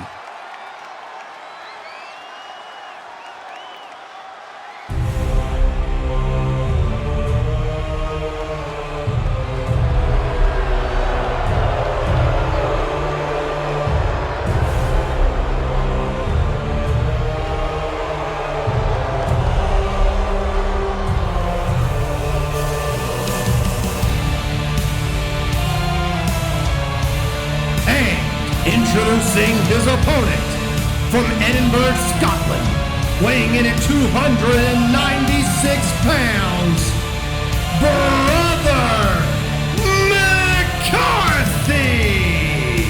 Frank, he is enormous. That man is absolutely massive. Alan, I had the chance to speak with this man earlier today. I had asked him what his thoughts on this upcoming match in his debut. I asked him what his thoughts were. Alan, he responded with such: "You will hear of wars and rumors of wars, but see to it that you are not alarmed. Such things must happen, but the end is still to come." Matthew 24:6. Alan, I feel like I was talking to a man born too late. This behemoth is a crusader in modern times. Well, he's a crusader, all right, but tonight he is also the steed of the week, ladies and gentlemen. I thought God was on his side. All right, so starting off here, I mean, look at the size difference. Immediately, McCarthy shoves him down. Goodness. Look at his hands. Look at the size of his hands. The fans here in Green Bay are stunned in silence. Goodness. Now, a little background on McCarthy. You're going to see a lot of educated hands, something that we might not have gathered from the words we've heard from McCarthy, but we're definitely seeing it in the actions. Holy hell! What you are seeing before you are the hands of an actual...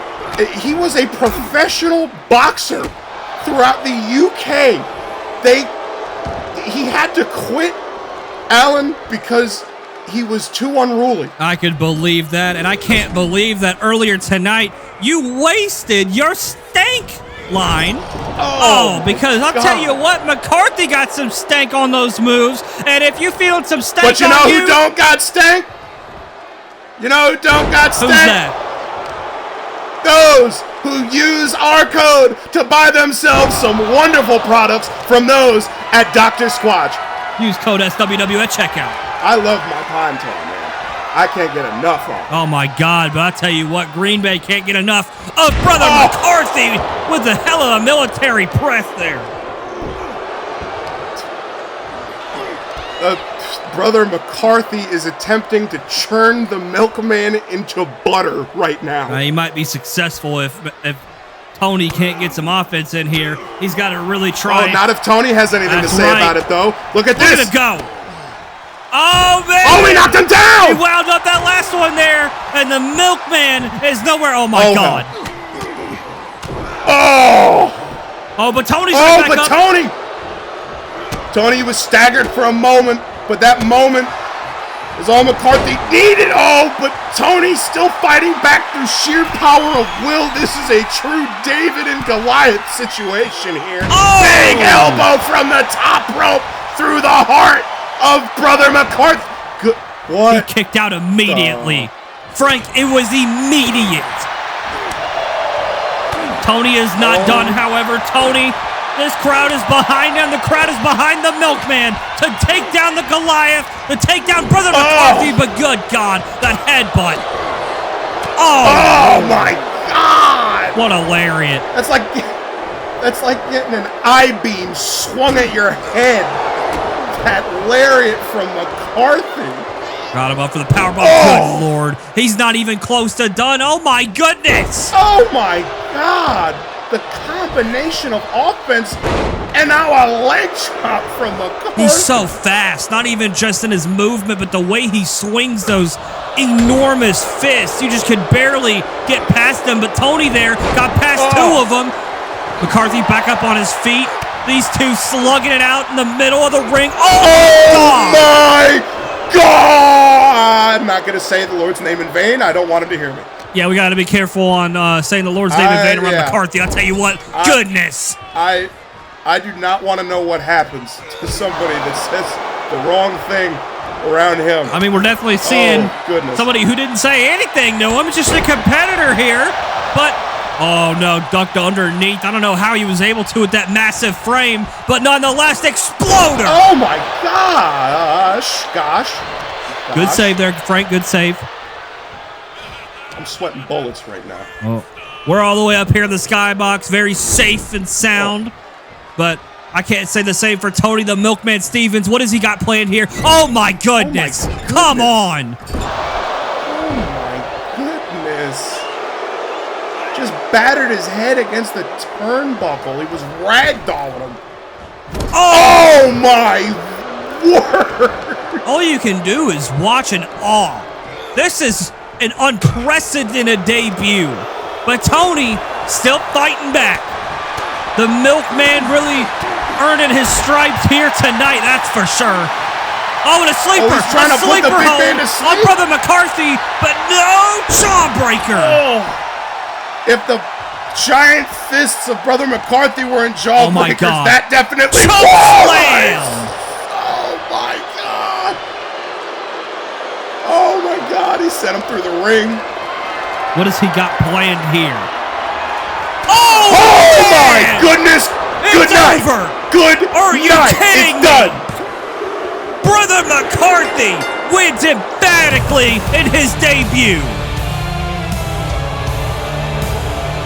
Ladies and gentlemen, your winner of this contest as a result of pinfall, Brother Brother McCarthy just laid siege upon the milkman here tonight. Well, nice digs, Freddy Krueger. When someone told me you were hanging out in the boiler room, I didn't believe them.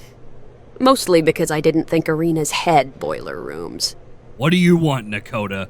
I'm busy. Oh yeah, I'm sure all that brooding requires tremendous concentration. I won't keep you long. Just wanted to let you know I talked to Vale. Oh, yeah? Let me guess. You're trying to run away from your responsibilities again, aren't you? Trying to run away from being a referee? Oh no, I agreed to call the match. He was thrilled about that. Funny thing, though. When the topic of, backroom managerial contracts came up, he didn't seem to recall signing off on ours. Said someone must have been pulling my leg. You lied to me, Ange. Why? You needed someone to rein you in. You're too reckless for your own good. Oh, so you admit to it? Yeah, I lied. Because I am willing to do whatever it takes to respect our family and honor their dignity. Is that such a bad thing? Evan, and you're my family. I trusted you. Now everything in my life has gone to hell because of it. Everything? Everything. Really? You are the SWW Women's Champion. And you're a healthy champion at that. But you're more worried about risking your life every night for a cheap pop. And you're gonna be angry at me for protecting you? Fine. So what are you gonna do about it? You're gonna try to get back at me? Screw me over at Verge? Because I'll warn you right now, that would not be a wise decision. And now you're threatening me. These fumes down here must have gone to your head. You know I don't respond well to threats on Cody Hale, and I'm not afraid of you. I know you aren't. Because I know what you are afraid of. And that's losing everything you've worked for the last season. So listen closely to what I'm about to tell you. You get any cute ideas out there? Maybe a fast count?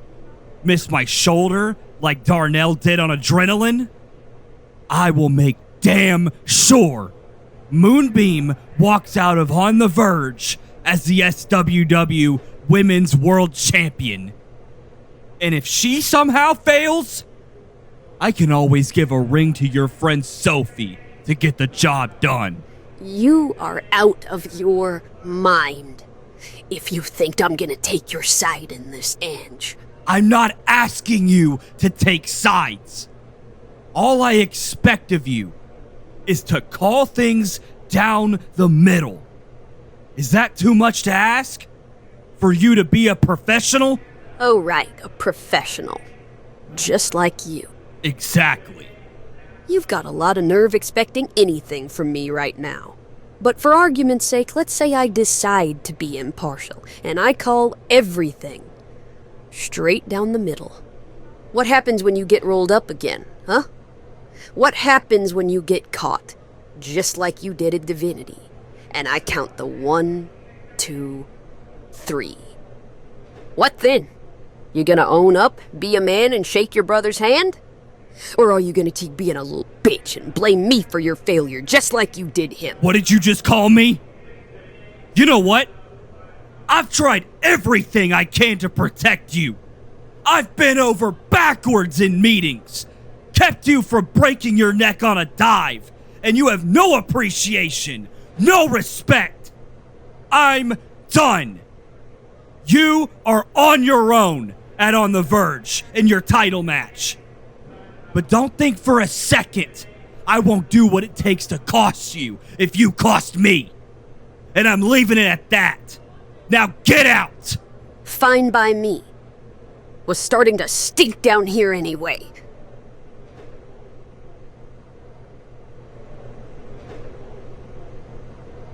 I must confess, my love, that I don't know whether to be pleased or disappointed with how On the Verge is shaping up. I expected Cody to pose more of a threat. But as it stands, she'd rather leave her throne unattended so she can play peacekeeper for her bickering cousins. Well, I suspect my victory over her will be little more than an afterthought once all is said and done. All according to plan, my little peach. Why should you have to lift a finger when you can sit back and let your opponent do all the work for you? Let her drain herself emotionally, trying to keep her family from falling to shambles. Meanwhile, our family only grows stronger. I mean, hell, you already have the physical edge. By the time that bell rings, you'll have the mental and numbers advantage too. Long as we play our cards right, and we are. Cody Hale don't stand a snowball's chance in hell against you, baby. The women's championship is only the beginning. With your guidance and the rest of our family in my corner, no one will be able to stop Inertia from running this show. About that, I already warned y'all about scheming behind my back, and since I just got done laying down the law on Vincent and Angelo, I'm gonna have to do the same with all of you. Now, as I recall, the terms of your little eliminator was for a one-on-one championship match with Cody Hale. And in spirit of fairness, I intend to keep it one-on-one. Now hold on, what the hell are you getting at? Oh, I'm sorry. Let me spell it out for you. And on The Verge Round 2, Inertia will be banned from ringside for the entirety of the Women's World Championship match. You got something against me, Vale? You bougie little bastard? I got something against everyone who tries to undermine my authority, you shiesty son of a bitch. I am not Bruno Caldwell. I take care of the people who put butts in my seats, and that includes Cody Hale. Now, if Ms. Moonbeam here has aspirations of dethroning the current champion in the name of Inertia, that's all fine and dandy. But she's either gonna have to do it by herself, or she ain't gonna do it at all. That means if I see you, or Damon, or that corn-fed serial killer of yours within so much as 500 feet of the ring when that bell sounds, it's gonna be an instant disqualification. Do I make myself clear? Hey Silas, the vending machine was out of order, but Pride Time found a generous soul who was willing to share his bounty with us. Hope you like this Fago stuff. He with you? Huh? No, nuh-uh, not him. He ain't with us. Wait, what? But you said Pride Time was... I ain't said prime time nothing. You ain't Inertia, you never was in Inertia, and you ain't never gonna be. Now shoo, scram, vamos, get on out of here. And take that crappy Fago with you, too. Huh. I could have sworn that... Okay, whatever. But you heard what I said. If you or any of your two cronies try to interfere in this contest, you're done. Got that? Yeah, sure, whatever you say. Not like my little peach needs any help knocking off your little golden goose anyway. Good to hear. Women's wrestling is bigger than it's ever been before, and I'll not have one of our top titles changing hands due to any funny business. Oh, and speaking of women's wrestling, that's a new talent I've been trying to sign on for months. I gotta take this call. I'll leave you two to your business. Hello? Well, you heard what he said.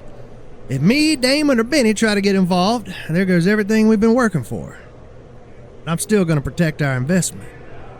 This is where you come in, Primetime. I need you in Moonbeam's corner. Primetime? You shooed him away. Yeah, but I didn't think he'd run off for real. Well, I just think you broke his little old heart, Silas. I gotta admit, I watched as the childlike wonder evaporated from his soul. It was actually quite amusing. Ah, damn it, Primetime. I needed to throw Vale off our scent. Why the hell can't he read between the lines? Baby, you stay right here. I gotta go find him. Primetime! Primetime, boy, where you at? Primetime! So you're on board then? Excellent! Welcome to the Virtual Wrestling Network family. All that's left to do is to seal the deal on your contract. What say you meet me in my office at, say, on The Verge Round 2? On The Verge, huh? Sounds like a golden opportunity. I'm in. Fantastic. See you there. And people said old Jebediah Vale wouldn't find a way to outdo divinity. I must be butter because I'm on a roll. Well, the developments continue here on Blitz. Angelo will not be in Cody Hale's corner. The following contest is set for Regulation 1 Fall. Introducing first, from Cleveland, Ohio, weighing in 177 pounds, Jay Fontaine! Not only will Angelo not be in Cody's corner, nobody will be in Moonbeam's corner at OTV. And we also saw that apparently Jebediah Vale has a major signing at On the Verge Round 2 for the women's division? I mean, how many times do I gotta say it before people finally start to understand? This is the best women's division in this industry. Well, you want to talk about the men's division as well. Jay Fontaine with an amazing opportunity here as he takes on, as I stated earlier tonight, the origin story, you could say, of SWW, the forefather of fear himself, Everett Creed. But Jay Fontaine, young and full of heart, full of soul, he does not fear the forefather of fear. We will see if he should now. This will never end, 'cause I want more, give me more, give me more.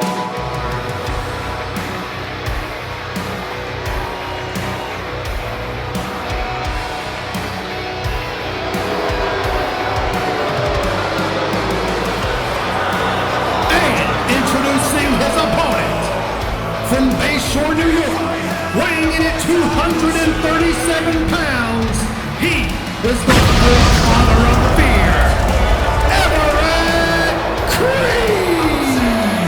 As always, the mystery and the momentum around this entrance fills throughout Green Bay, Wisconsin. Everett Creed, once again in action on Blitz. The last time we saw him in action was against James Frost, Trey Mercer, and Stitches on the first Blitz. And it is a treat when you get Everett Creed in the ring, I'll tell you that. But last time we saw him in that ring, as I stated, between those three men, James Frost was the one to eliminate Creed, and they have been on a warpath to On the Verge Round 2. And you gotta wonder if things are gonna get any more combustible between those two after this match. Everett Creed commanding the attention of the SWW faithful. Whether you love him, you hate him, you will watch him, because Everett Creed is a man to be watched, whether it's for your enjoyment or for your own safety. Everett Creed right on top of Jay Fontaine in the opening moments of this match. Everett Creed immediately and power slam immediately on the offense, but Jay now. Oh, Jay's not going to take that lightning. Good God! Oh, he's knocked on right to the back. Oh my God! Creed could be hurt. Creed could be hurt as Fontaine now gets him up, but Creed recovering, throws him into the corner. And you got to wonder if James Frost may be looming around as these two are on a collision course, and you wonder if it may be in the mind of Creed that Frost could have his number again. He had him in the four-way, and could that cost him here tonight against Fontaine? Is his mindset straight in this match? I mean, we never know about the mindset of Everett Creed. That's one of the things that makes him such a dangerous competitor.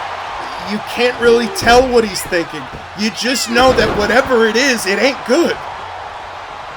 Snapmare there from Fontaine. Now got him in the corner here.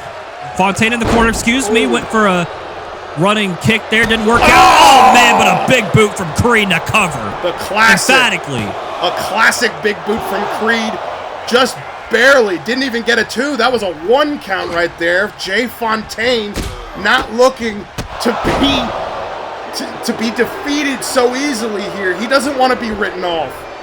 He doesn't want to be seen as just a spoke in the wheel. He wants to be seen as the future of this industry. And if I could throw away my journalist integrity for just a second, just out of the love of this sport, I will say, with all bias in my heart, I do believe Jay Fontaine is the future of this business. But Everett Creed thinks he is this business. Oh, looking to set him up. Oh my God!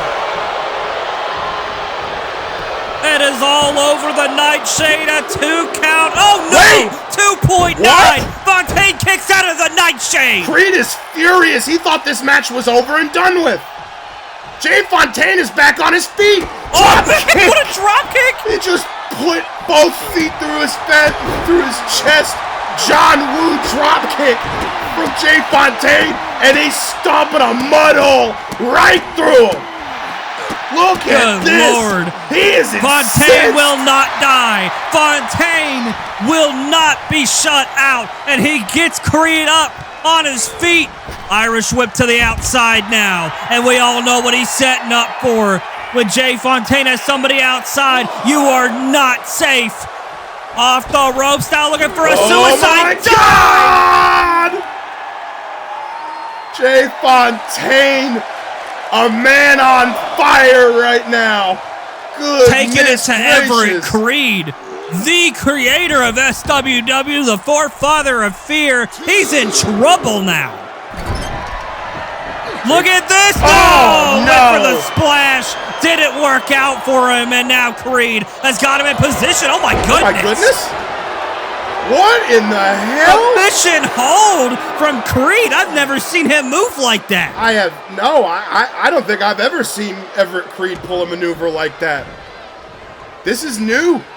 Everett Creed showing off some new toys, some new tricks ahead of his match with Frost. I don't know how smart that is, but you gotta think, if Creed's willing to show something here tonight, you gotta believe, knowing Everett Creed, he's probably got a lot more that we don't know about.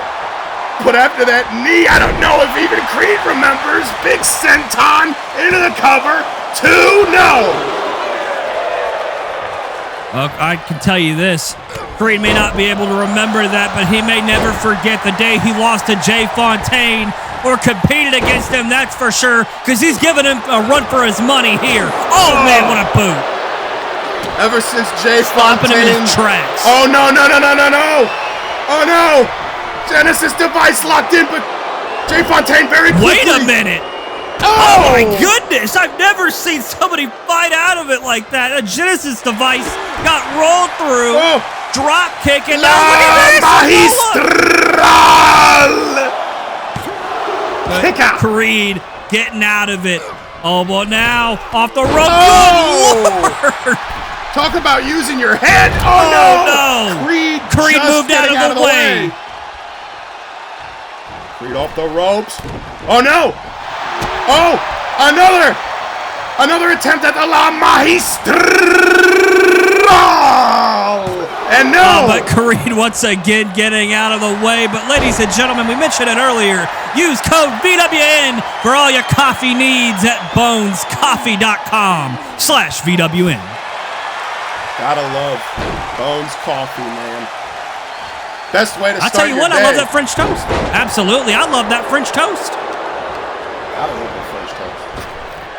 Oh, man. Don't gotta love the knee if you're Everett Creed, though.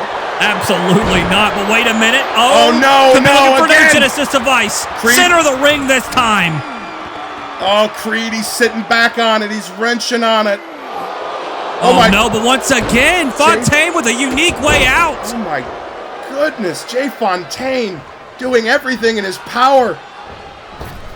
Oh, little collision there. Bumping off Creed here. Yep, bumping off Creed there. Off the ropes once more, but Creed catches it with a spine buster. The double S spine buster right in the center of the ring. Spine of the pine. 2 count, no. Jay Fontaine. Creed could be looking to end it here. No, wait a minute.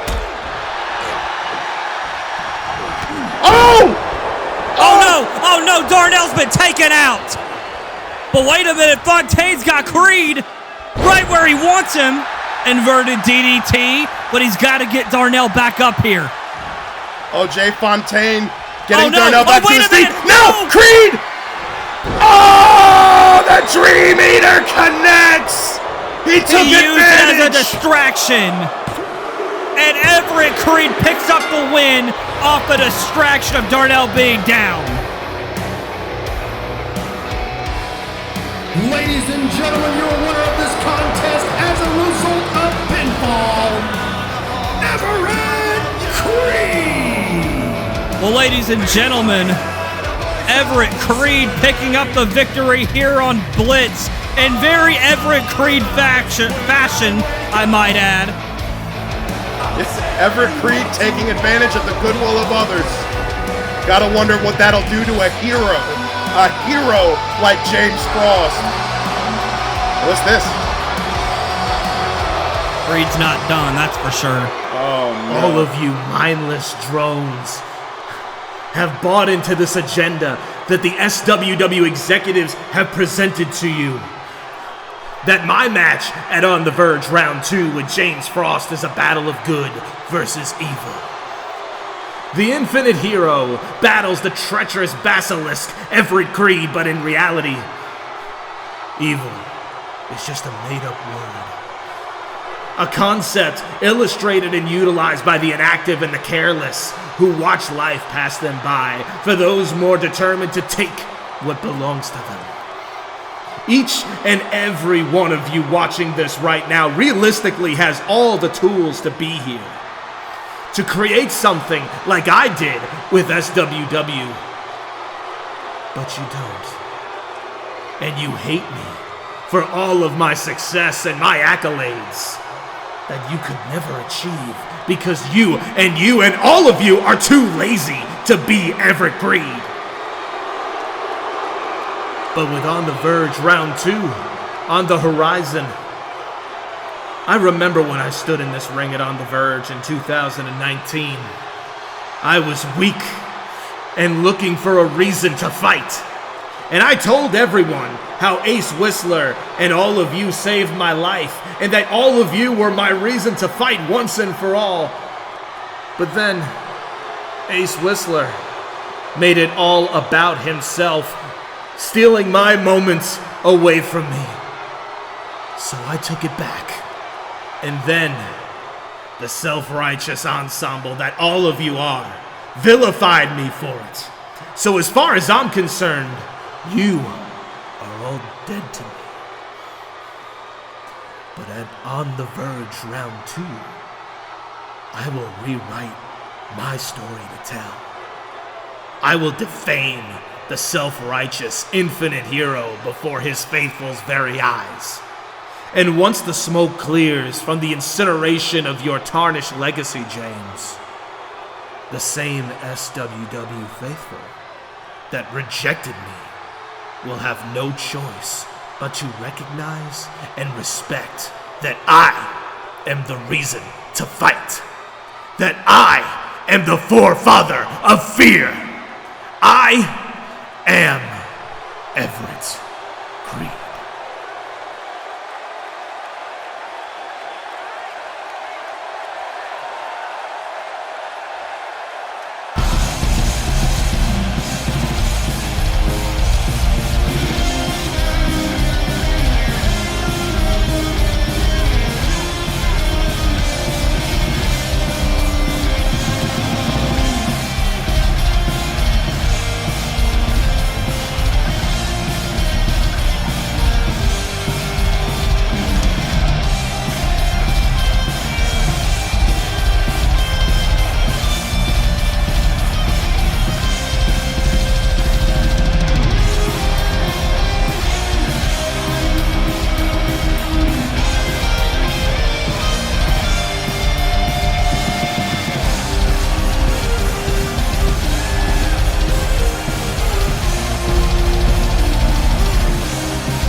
Everett, let's be real.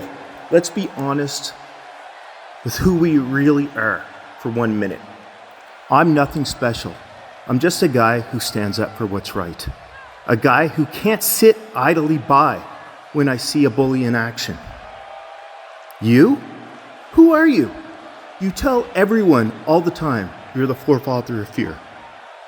Sounds like you're not only trying to convince the SWW faithful, but yourself too. See, Everett, I fought real monsters, real terror, real badasses. You know what the difference between you and them are? They never had to tell us who they were. We knew. Who the hell do you think you are? Do you have any idea what I have been through to become this? I have lost more than you could ever fear to lose. I lost my brother, I lost my eye, I lost my mind, I lost my company only for outsiders like yourself to claim it as your own. And now you think you could just walk into my ring and blaspheme my name in front of the world? Have you any idea where I have been? To be fair, it's hard not to. You remind us every second of every day, buds. You're lost in your own head. You don't actually realize what you have. Once, your Instagram isn't locked. Open profile. We all see what your personal life is like. Stop the charade and live in the real world. You need to tread carefully, Frost. Are you actually ashamed of being real? Let it go, man. You could be happy, Everett. You actually have loyal fans and people who love you. You're not the same person who started in SWW, but for some effed up reason, you're so desperately trying to be that guy. Why? Who would want to be so miserable all the time? I don't get it. I feel bad for you, anything, man. It must be so exhausting. You are an arrogant little shit. You want to act like you've known me my whole life. You think you know who I am, Frost? Well, here's your opportunity. Who am I? Who am I? Do you know? Do I know? What do you think? I'm Everett Creed. Are you? I don't think you are Everett Creed. I don't think you even really think you're Everett Creed either. Because in reality, who is Everett Creed? I see a very insecure man who is frantically trying to convince the world that he's something that he isn't. Too busy hiding behind creepy poems and parlor tricks and spewing out hate and lies. I hope that when we clash on The Verge Round 2, you're actually capable of dropping this whole snake oil salesman crap and face me man to man and actually be somebody instead of telling us you're somebody. Oh, no. Creed! Come on, Creed took exception to that! Creed took a lot of exception to that! The scathing realities brought upon him by James Frost. Creed attacking the Infinite Hero. Oh, wait a minute, but Frost ducking under here, and now he's got Creed, and it's an all-out brawl here on Blitz between the Infinite Hero and the Forefather of Fear. Everett Creed thought this plan would work out. James Frost giving it to him. Lariat over the ropes. Lariat over the ropes. Creed has been taken out, and James Frost gets the upper hand. Things are coming to a head between these two, and they are coming to a head quick. Quicker than you might expect, because, ladies and gentlemen, On the Verge, round 2 is right around the corner. And this matchup right here could very well steal the entire damn show.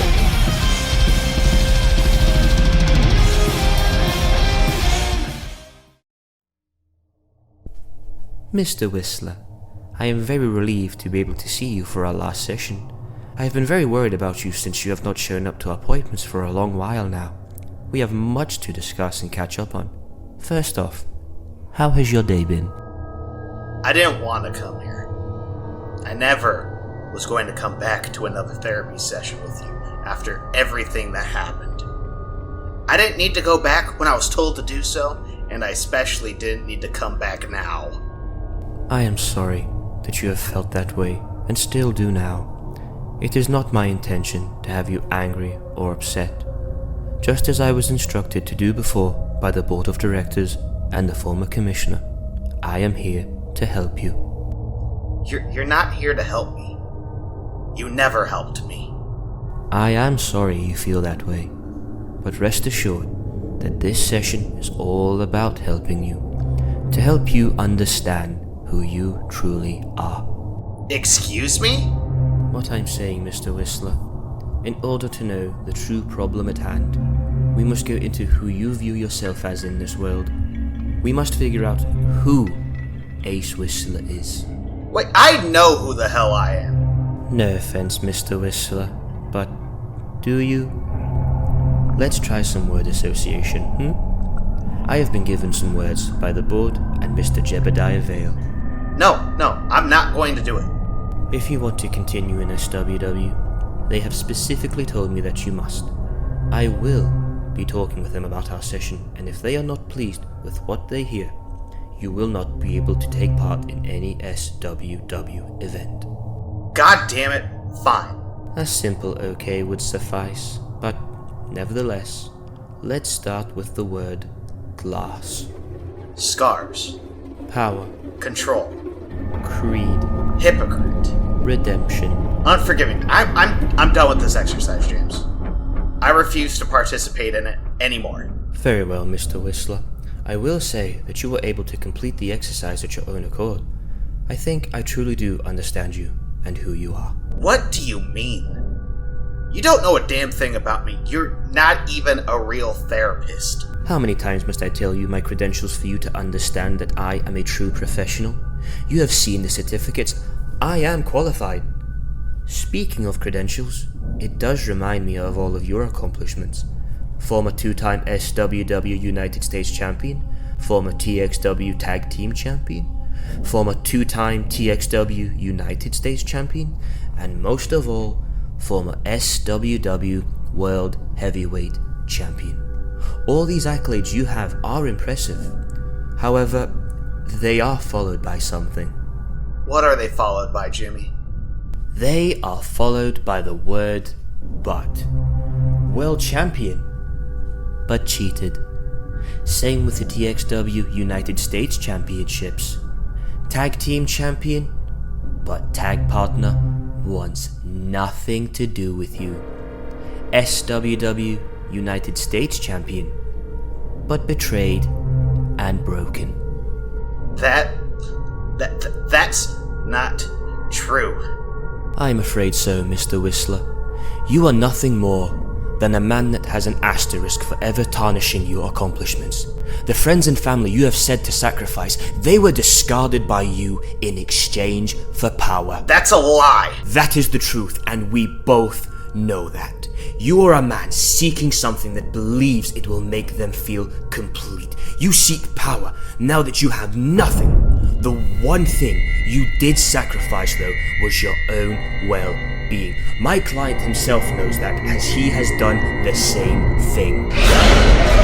I'm nothing like your client. I'm nothing like him. But you are to him. Whether it was you as a pace setter, you pretending to be a president or a rock star or a champion, you, much like my client, have always worn a mask to hide away who you truly are from this world. A mask of insecurity.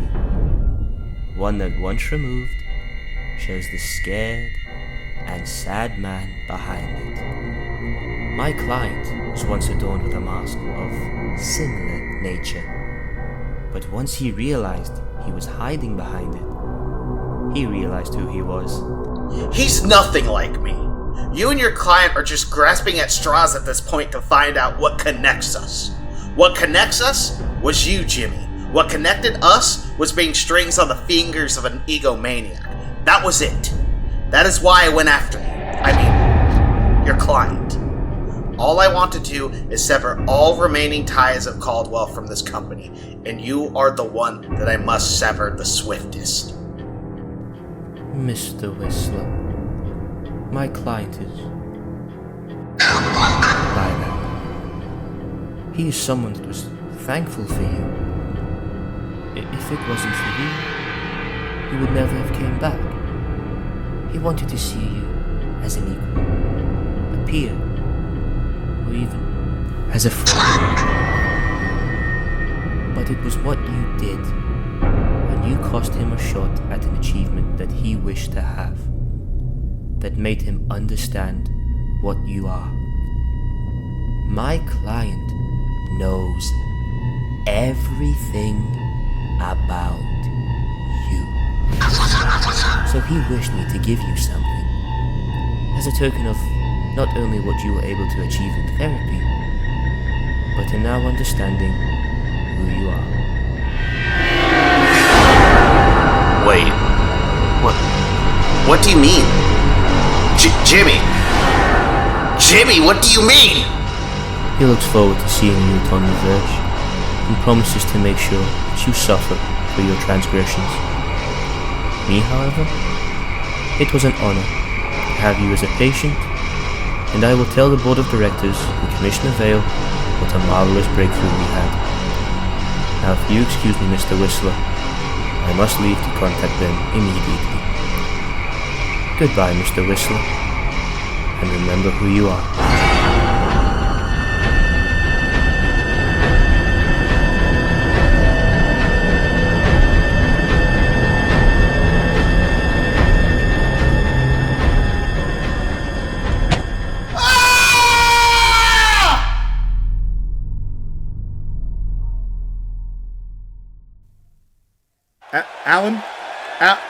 Alan, what the hell did he see? I have no idea, but I have an idea that we'll find out at On the Verge Round 2, because, ladies and gentlemen, this is the final stop before On the Verge Round 2. Oh, but before we get to that, we do gotta shout out our friends After Hour Animals for this absolute banger, Memory. The theme, the official theme song of On the Verge Round 2. And after what we just saw, we got to remind you that at On the Verge Round 2, we have Ace Whistler, the former world champion, taking on Stitches in a first ever for SWW, an ambulance match.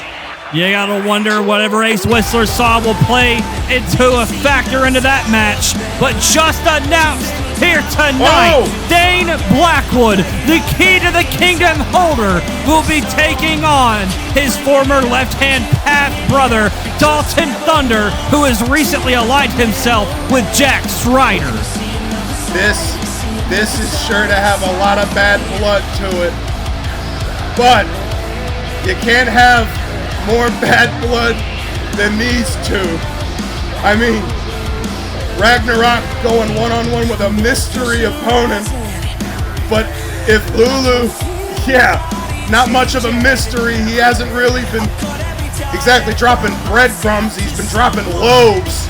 Well, you want to talk about dropping bombs? An absolute bombshell dropped here tonight by the Starlight Champion Kareem Hall himself. There will be a Starlight Championship Open Challenge at On the Verge Round 2. Who could it be, man? It could be anybody. That's the best part of an Open Challenge.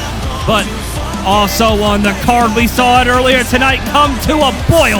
Everett Creed versus James Frost, the forefather of fear, versus the Infinite Hero. You can't really even write it better than this. Perfect villain, Infinite Hero. But then there's this, a family dispute in front of the world. All because of the man that calls himself the world. Angelo goes one-on-one with his brother Vincent Cage. with special guest referee, their cousin, the Women's World Champion, Cody Hale. Cody Hale will be pulling double duty at On the Verge, but before we get to that, for the Duos Division Championships, Vigo and Cancer look to regain the titles against the Pale Bloods. It will be Kaz and now a mystery partner. Who could it be, and who will walk out of On the Verge as the champions? A lot of mysteries to be unveiled at On the Verge, but it is no mystery that these two can't hate each other more than they already do. The United States Champion, the final horse, Garo Tarijian, takes on the Raven, Yuri Huntron, in a United States Championship match. These two come to a head in our tag team main event match, but also in terms of championships at On the Verge. As I mentioned earlier, Cody Hale pulling double duty to defend the Women's Championship against Moonbeam, who just had Inertia banned from her corner earlier tonight by none other than Jebediah Vale. And speaking of one-on-one, we're going to see them compete against each other for the first time here in tag team action.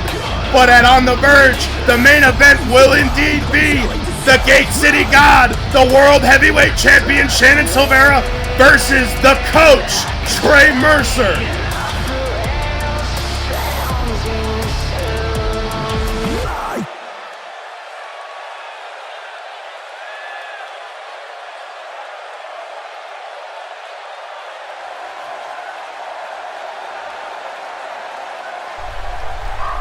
The shadows stay before.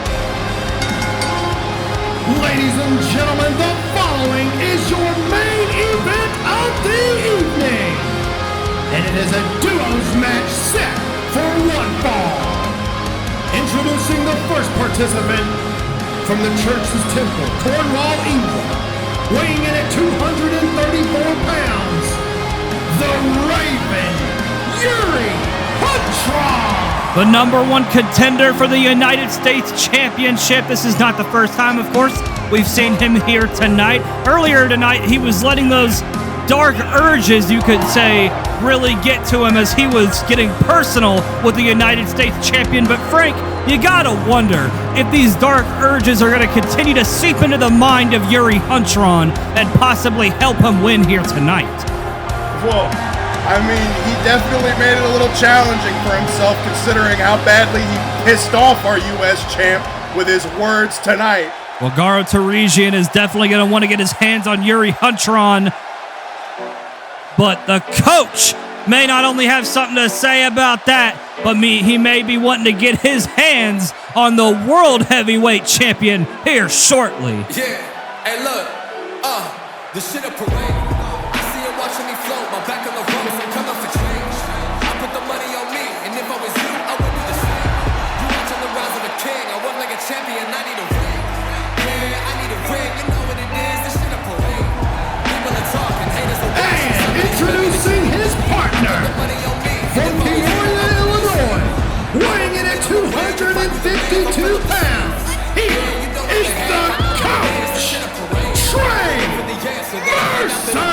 The coach making his way down to the ring, down to what he calls home. There is nowhere that man would rather be than in this ring, surrounded by all these people. But I can think of one thing that would make it better for Trey Mercer, and that is if after On the Verge, he walks down to this ring in front of all these people as the new World Heavyweight Champion. And Alan, it can very well happen. It can absolutely happen in the main event at On the Verge Round 2, but tonight he comes to a collision course with the world champion himself, Shannon Silvera, and his former Revelation partner, the United States champion, Garo Tarijian. It is combustible in here. The ability to silence the doubters is an inherent ability of this man right here. People have doubted this man all his life, and now he's coming up on the biggest fight of his life, and he wants to win it.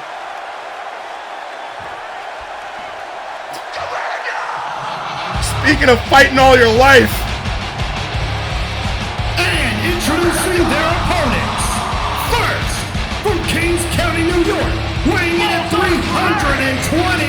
pounds, the final hoss, the SWW United States Champion, Dr Frank, you ain't lying about the fighting part. He made his way down here real quick, and he's staring a damn hole through Yuri Huntron's head. I don't think there's anything that this man loves more than the chaos, the carnage that comes inside of this ring. This man is in his element tonight with what is in store for us.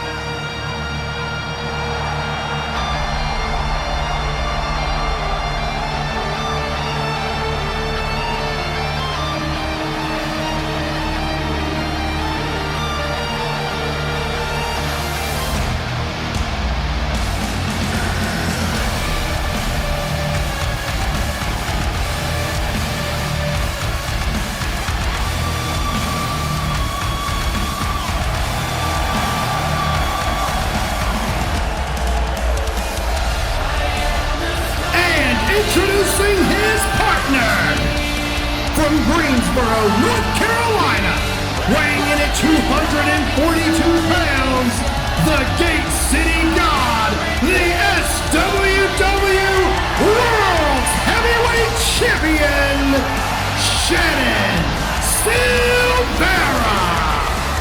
Well, Frank, you mentioned being in their element. There is none better in this moment than Shannon Silvera being in his element here on Blitz as the SWW World's Heavyweight Champion. And I'm going to take you back a little bit to Season 1 when him and Garo, who have just made their way down to the ring, would fight tooth and nail for every opportunity that they have. And now we stand here as both men come down the aisle as champions. Shannon Silvera, arguably the greatest of all time when it comes to this business. His resume speaks for itself. This man right here, he lives for this. This is all he knows.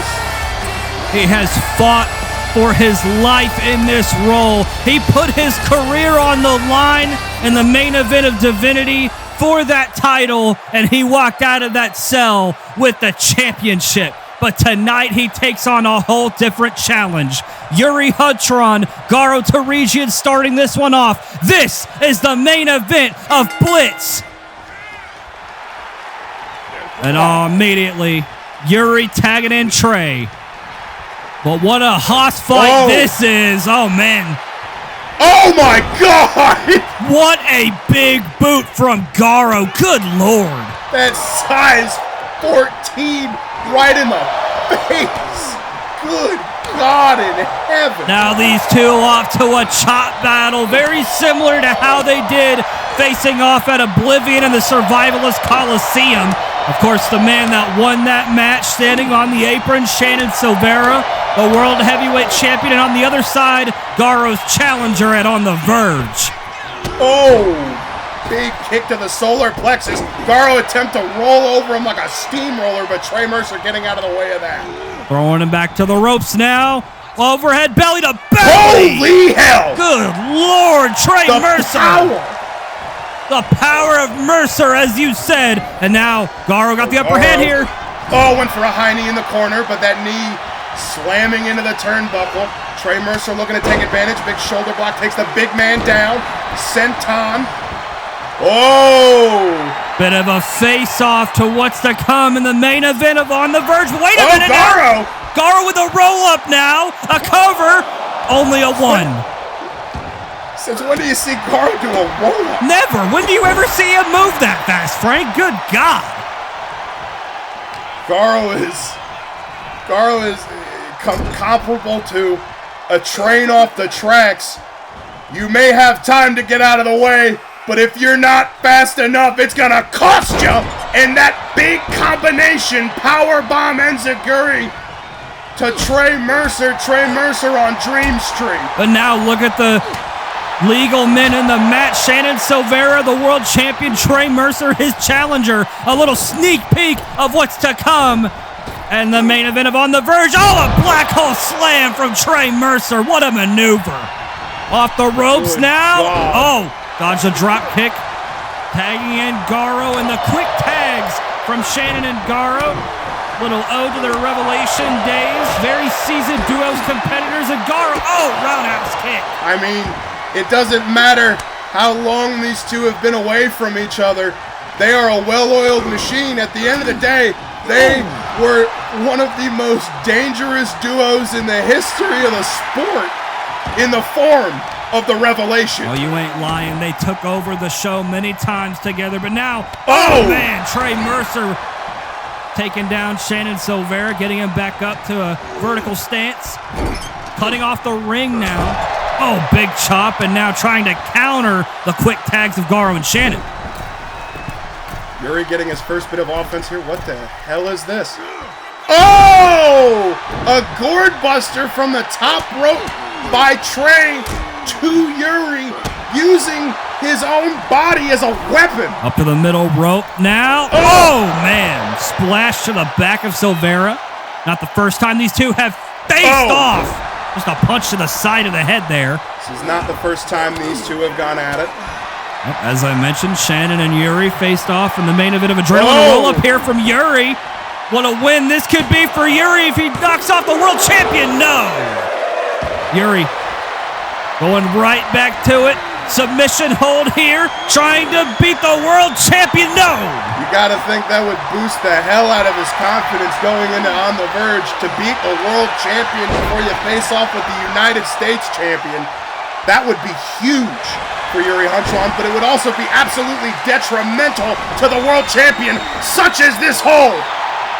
Oh, but Shannon Silvera getting out of it quickly, going for the big lariat, but Yuri Hunchron has it scouted, the roll-up, but no, Shannon Silvera kicking out. The action is speeding up here. Shannon Silvera dodging out of the way, delivering a lariat of his own. Shannon is on fire here, getting Yuri up, trying to maybe cut the ring off again, but no. Oh, into the corner, the forearm to the mouth. Tossing him across the ring now. Shannon build up the momentum. No! Yuri dodged out of the way. Kick right to the temple. Yuri cutting him off from getting the tag to Garo. Yuri mocking the final hoss. I don't know how wise that is. Oh! We got very personal earlier tonight, that's for sure. Mocking the personal life of Garo. Now he's paying for it. Yuri airing out the dirty laundry of the United States champion, making what seems to have been a rather messy divorce public. Oh, I mean, he's definitely, like I said, paying for it here. The mud hole stomps, and now he's in worst case scenario with Garo Tarigian in the ring with him like an uncaged animal. Oh, man. That's right. You gotta wonder, right? Normally, we've only ever seen these two, they come out together, but this is the first time I think in recent memory that I can think that these two, when they walked out to do this together, they didn't walk out together. Oh my God! One by one. Garo did not care about the legal tag there. No, he did. No, he did not. He did not care. He wants a piece of Yuri's ass. Oh my Lord! What a blockbuster to senton from Trey Mercer. A cover now. 1, 2, no! It's one thing to throw Garo over your head. It's another thing to jump over Garo's head. Trey Mercer might be the most athletically gifted man in the world. You ain't lying there, Frank, but these two... Oh, wait a minute. High up exploder there. Cover from Garo, dropped him on his head. 2 count, no! One of the damnedest things I'd ever seen.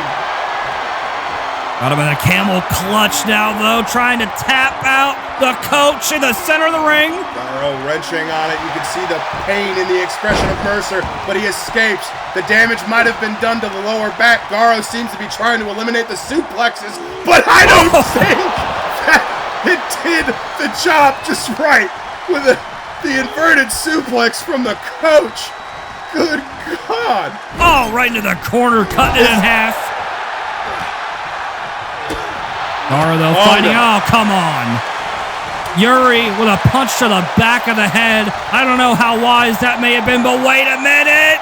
Oh, my God. What a power bomb from the final hoss, but it was not enough to take out the inevitable Trey Mercer. He gets him right back up. He's not done. Taking him over to his corner once again, cutting the ring in half. Looking, oh man, what a chop.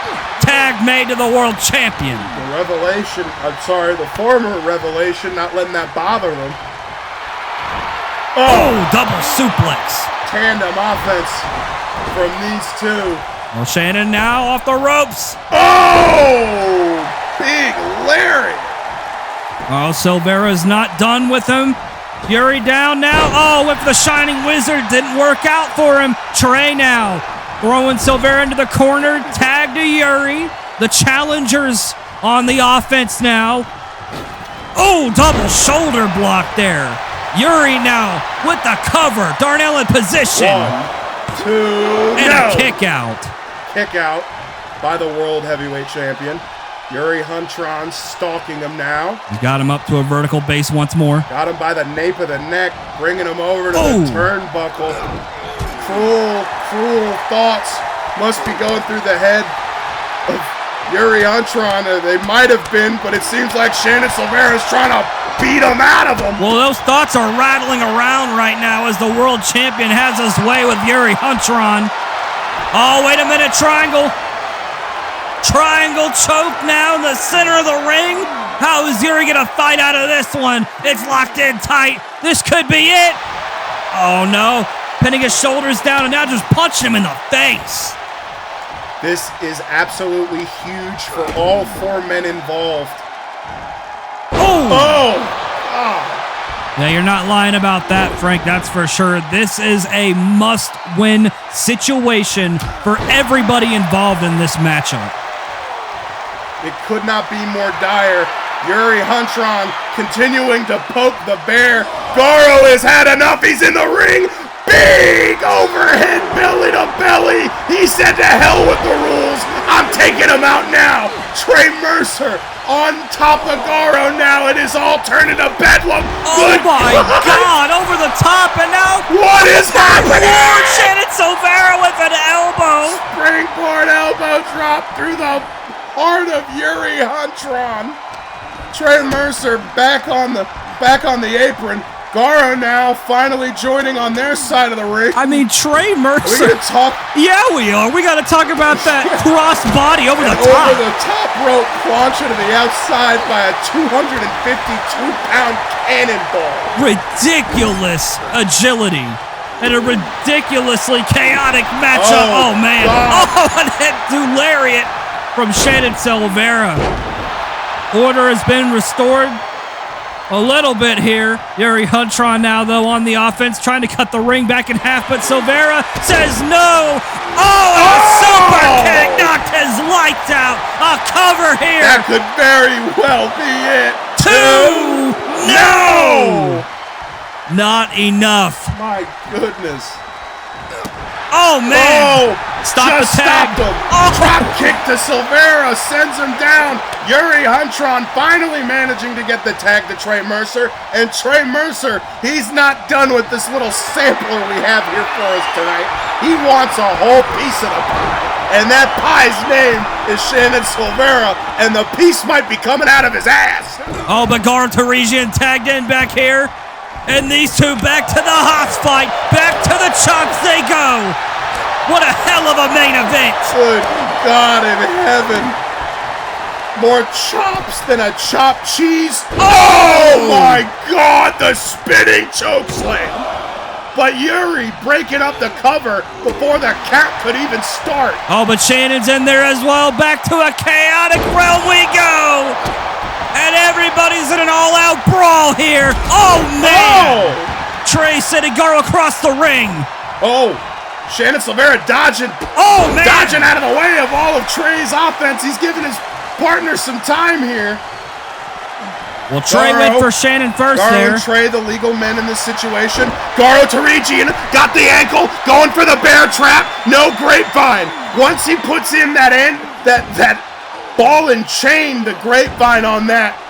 Oh, it's trouble, but You're not lying about that, but Trey Mercer fighting out of it. Yeah, you got to think about the damage that bear trap did. Not even grapevine, just yet at least, to the ankle of Jack Strider, who is still out of action at this point. But now, Yuri with the powerbomb position. Got him! Oh, my God! Cover! He's laid out! No, just a one. Just a one count. Garo does not want to give Yuri Huntron an inch. Absolutely not. These two have really let it boil over here tonight. Things have gotten really personal ahead of their title match at On the Verge, and they're going to let their frustrations out right now. Oh, what a back fist and a boot. Garo wanting that meat and potatoes. Just German suplex. And he is roaring red hot. He's not done looking for another. No, Yuri fights out. Oh, but the crucifix pin now. Got him in the center. 1, 2, no. Yuri, axe handle. Double axe handle sledge to the back of the head. Garo dodging that one. Big high knee, jumbo knee, immediately tagging in his partner. Smooth tag. That was absolutely seamless from the knee to the tag. The tandem offense. It's like they're in each other's heads. They know what they're going to do before the other one even can call for it. Silvera going for the cover here now. Yuri could be out off the Shining Wizard. No! What is it going to take? Yuri Huntron is resilient. Whether you agree with his methods as of late, you cannot deny it takes a whole hell of a lot to put Yuri down. But if he keeps poking the bear like this, with Shannon Silvera stalking his back, we might find out what it takes to put him down. Look at this! Oh no! Oh, my Yuri God. dodging out of the way of the moonsault, and now he's got the arms. Oh, what a gut buster, a butterfly gut punch. Oh my God! Garo had enough. A knee to the head. Yuri Huntron just trying to end this thing. It is an all-out brawl here in Green Bay, Wisconsin. Oh, what a kick from Yuri. Trey and Yuri looking for the cover here on Yuri now. A 2. No! Just barely. Trey Mercer and Garo, the two big men on these two respective teams, brawling on the outside. They want a piece of each other. Garo raining down heavy hands. Darnell has lost control here, but Garo back up on the apron. Clothesline. Oh, what a tag. The Garo is in now. Dodge the boot. Darnell checking up on Trey Mercer. Oh, come on. No, not like this. Yuri Huntron. He said by any means possible, and Trey Mercer back on the apron. Yeah, Trey once again not seeing the dirty low blow from Yuri Huntron, the dirty tactics, and now the tag made off the ropes. Boom! Force lariat! Force lariat! This is not how we wanted this to end. No! Yuri with a drop kick, the 2, it's over. Ladies and gentlemen, the winner of this matchup as a result of pinfall, the team of Yuri Huntron and Trey Mercer. Well, we need to take a look back at the events that unfolded here. Silvera with the tag there. Yuri ducking under. These two going at it, but the moment Darnell turned his back, boom, right there. The low blow from Yuri, and it would lead to the double team, full force lariat, Russian leg sweep. That would end it. Did not miss that. Trey Mercer pinning the United States champion, a massive momentum boost. Oh, absolutely. Oh, wait a minute. No, Trey just saw the replays. Trey didn't see it happen. Trey just saw the replays. He didn't see the low blow, but nonetheless, they are your winners, and that's all we have for you. We'll see you at On the Verge Round 2. Thank you guys for joining us for another episode of SWW content here. And special thanks to all of our Patreon and YouTube members.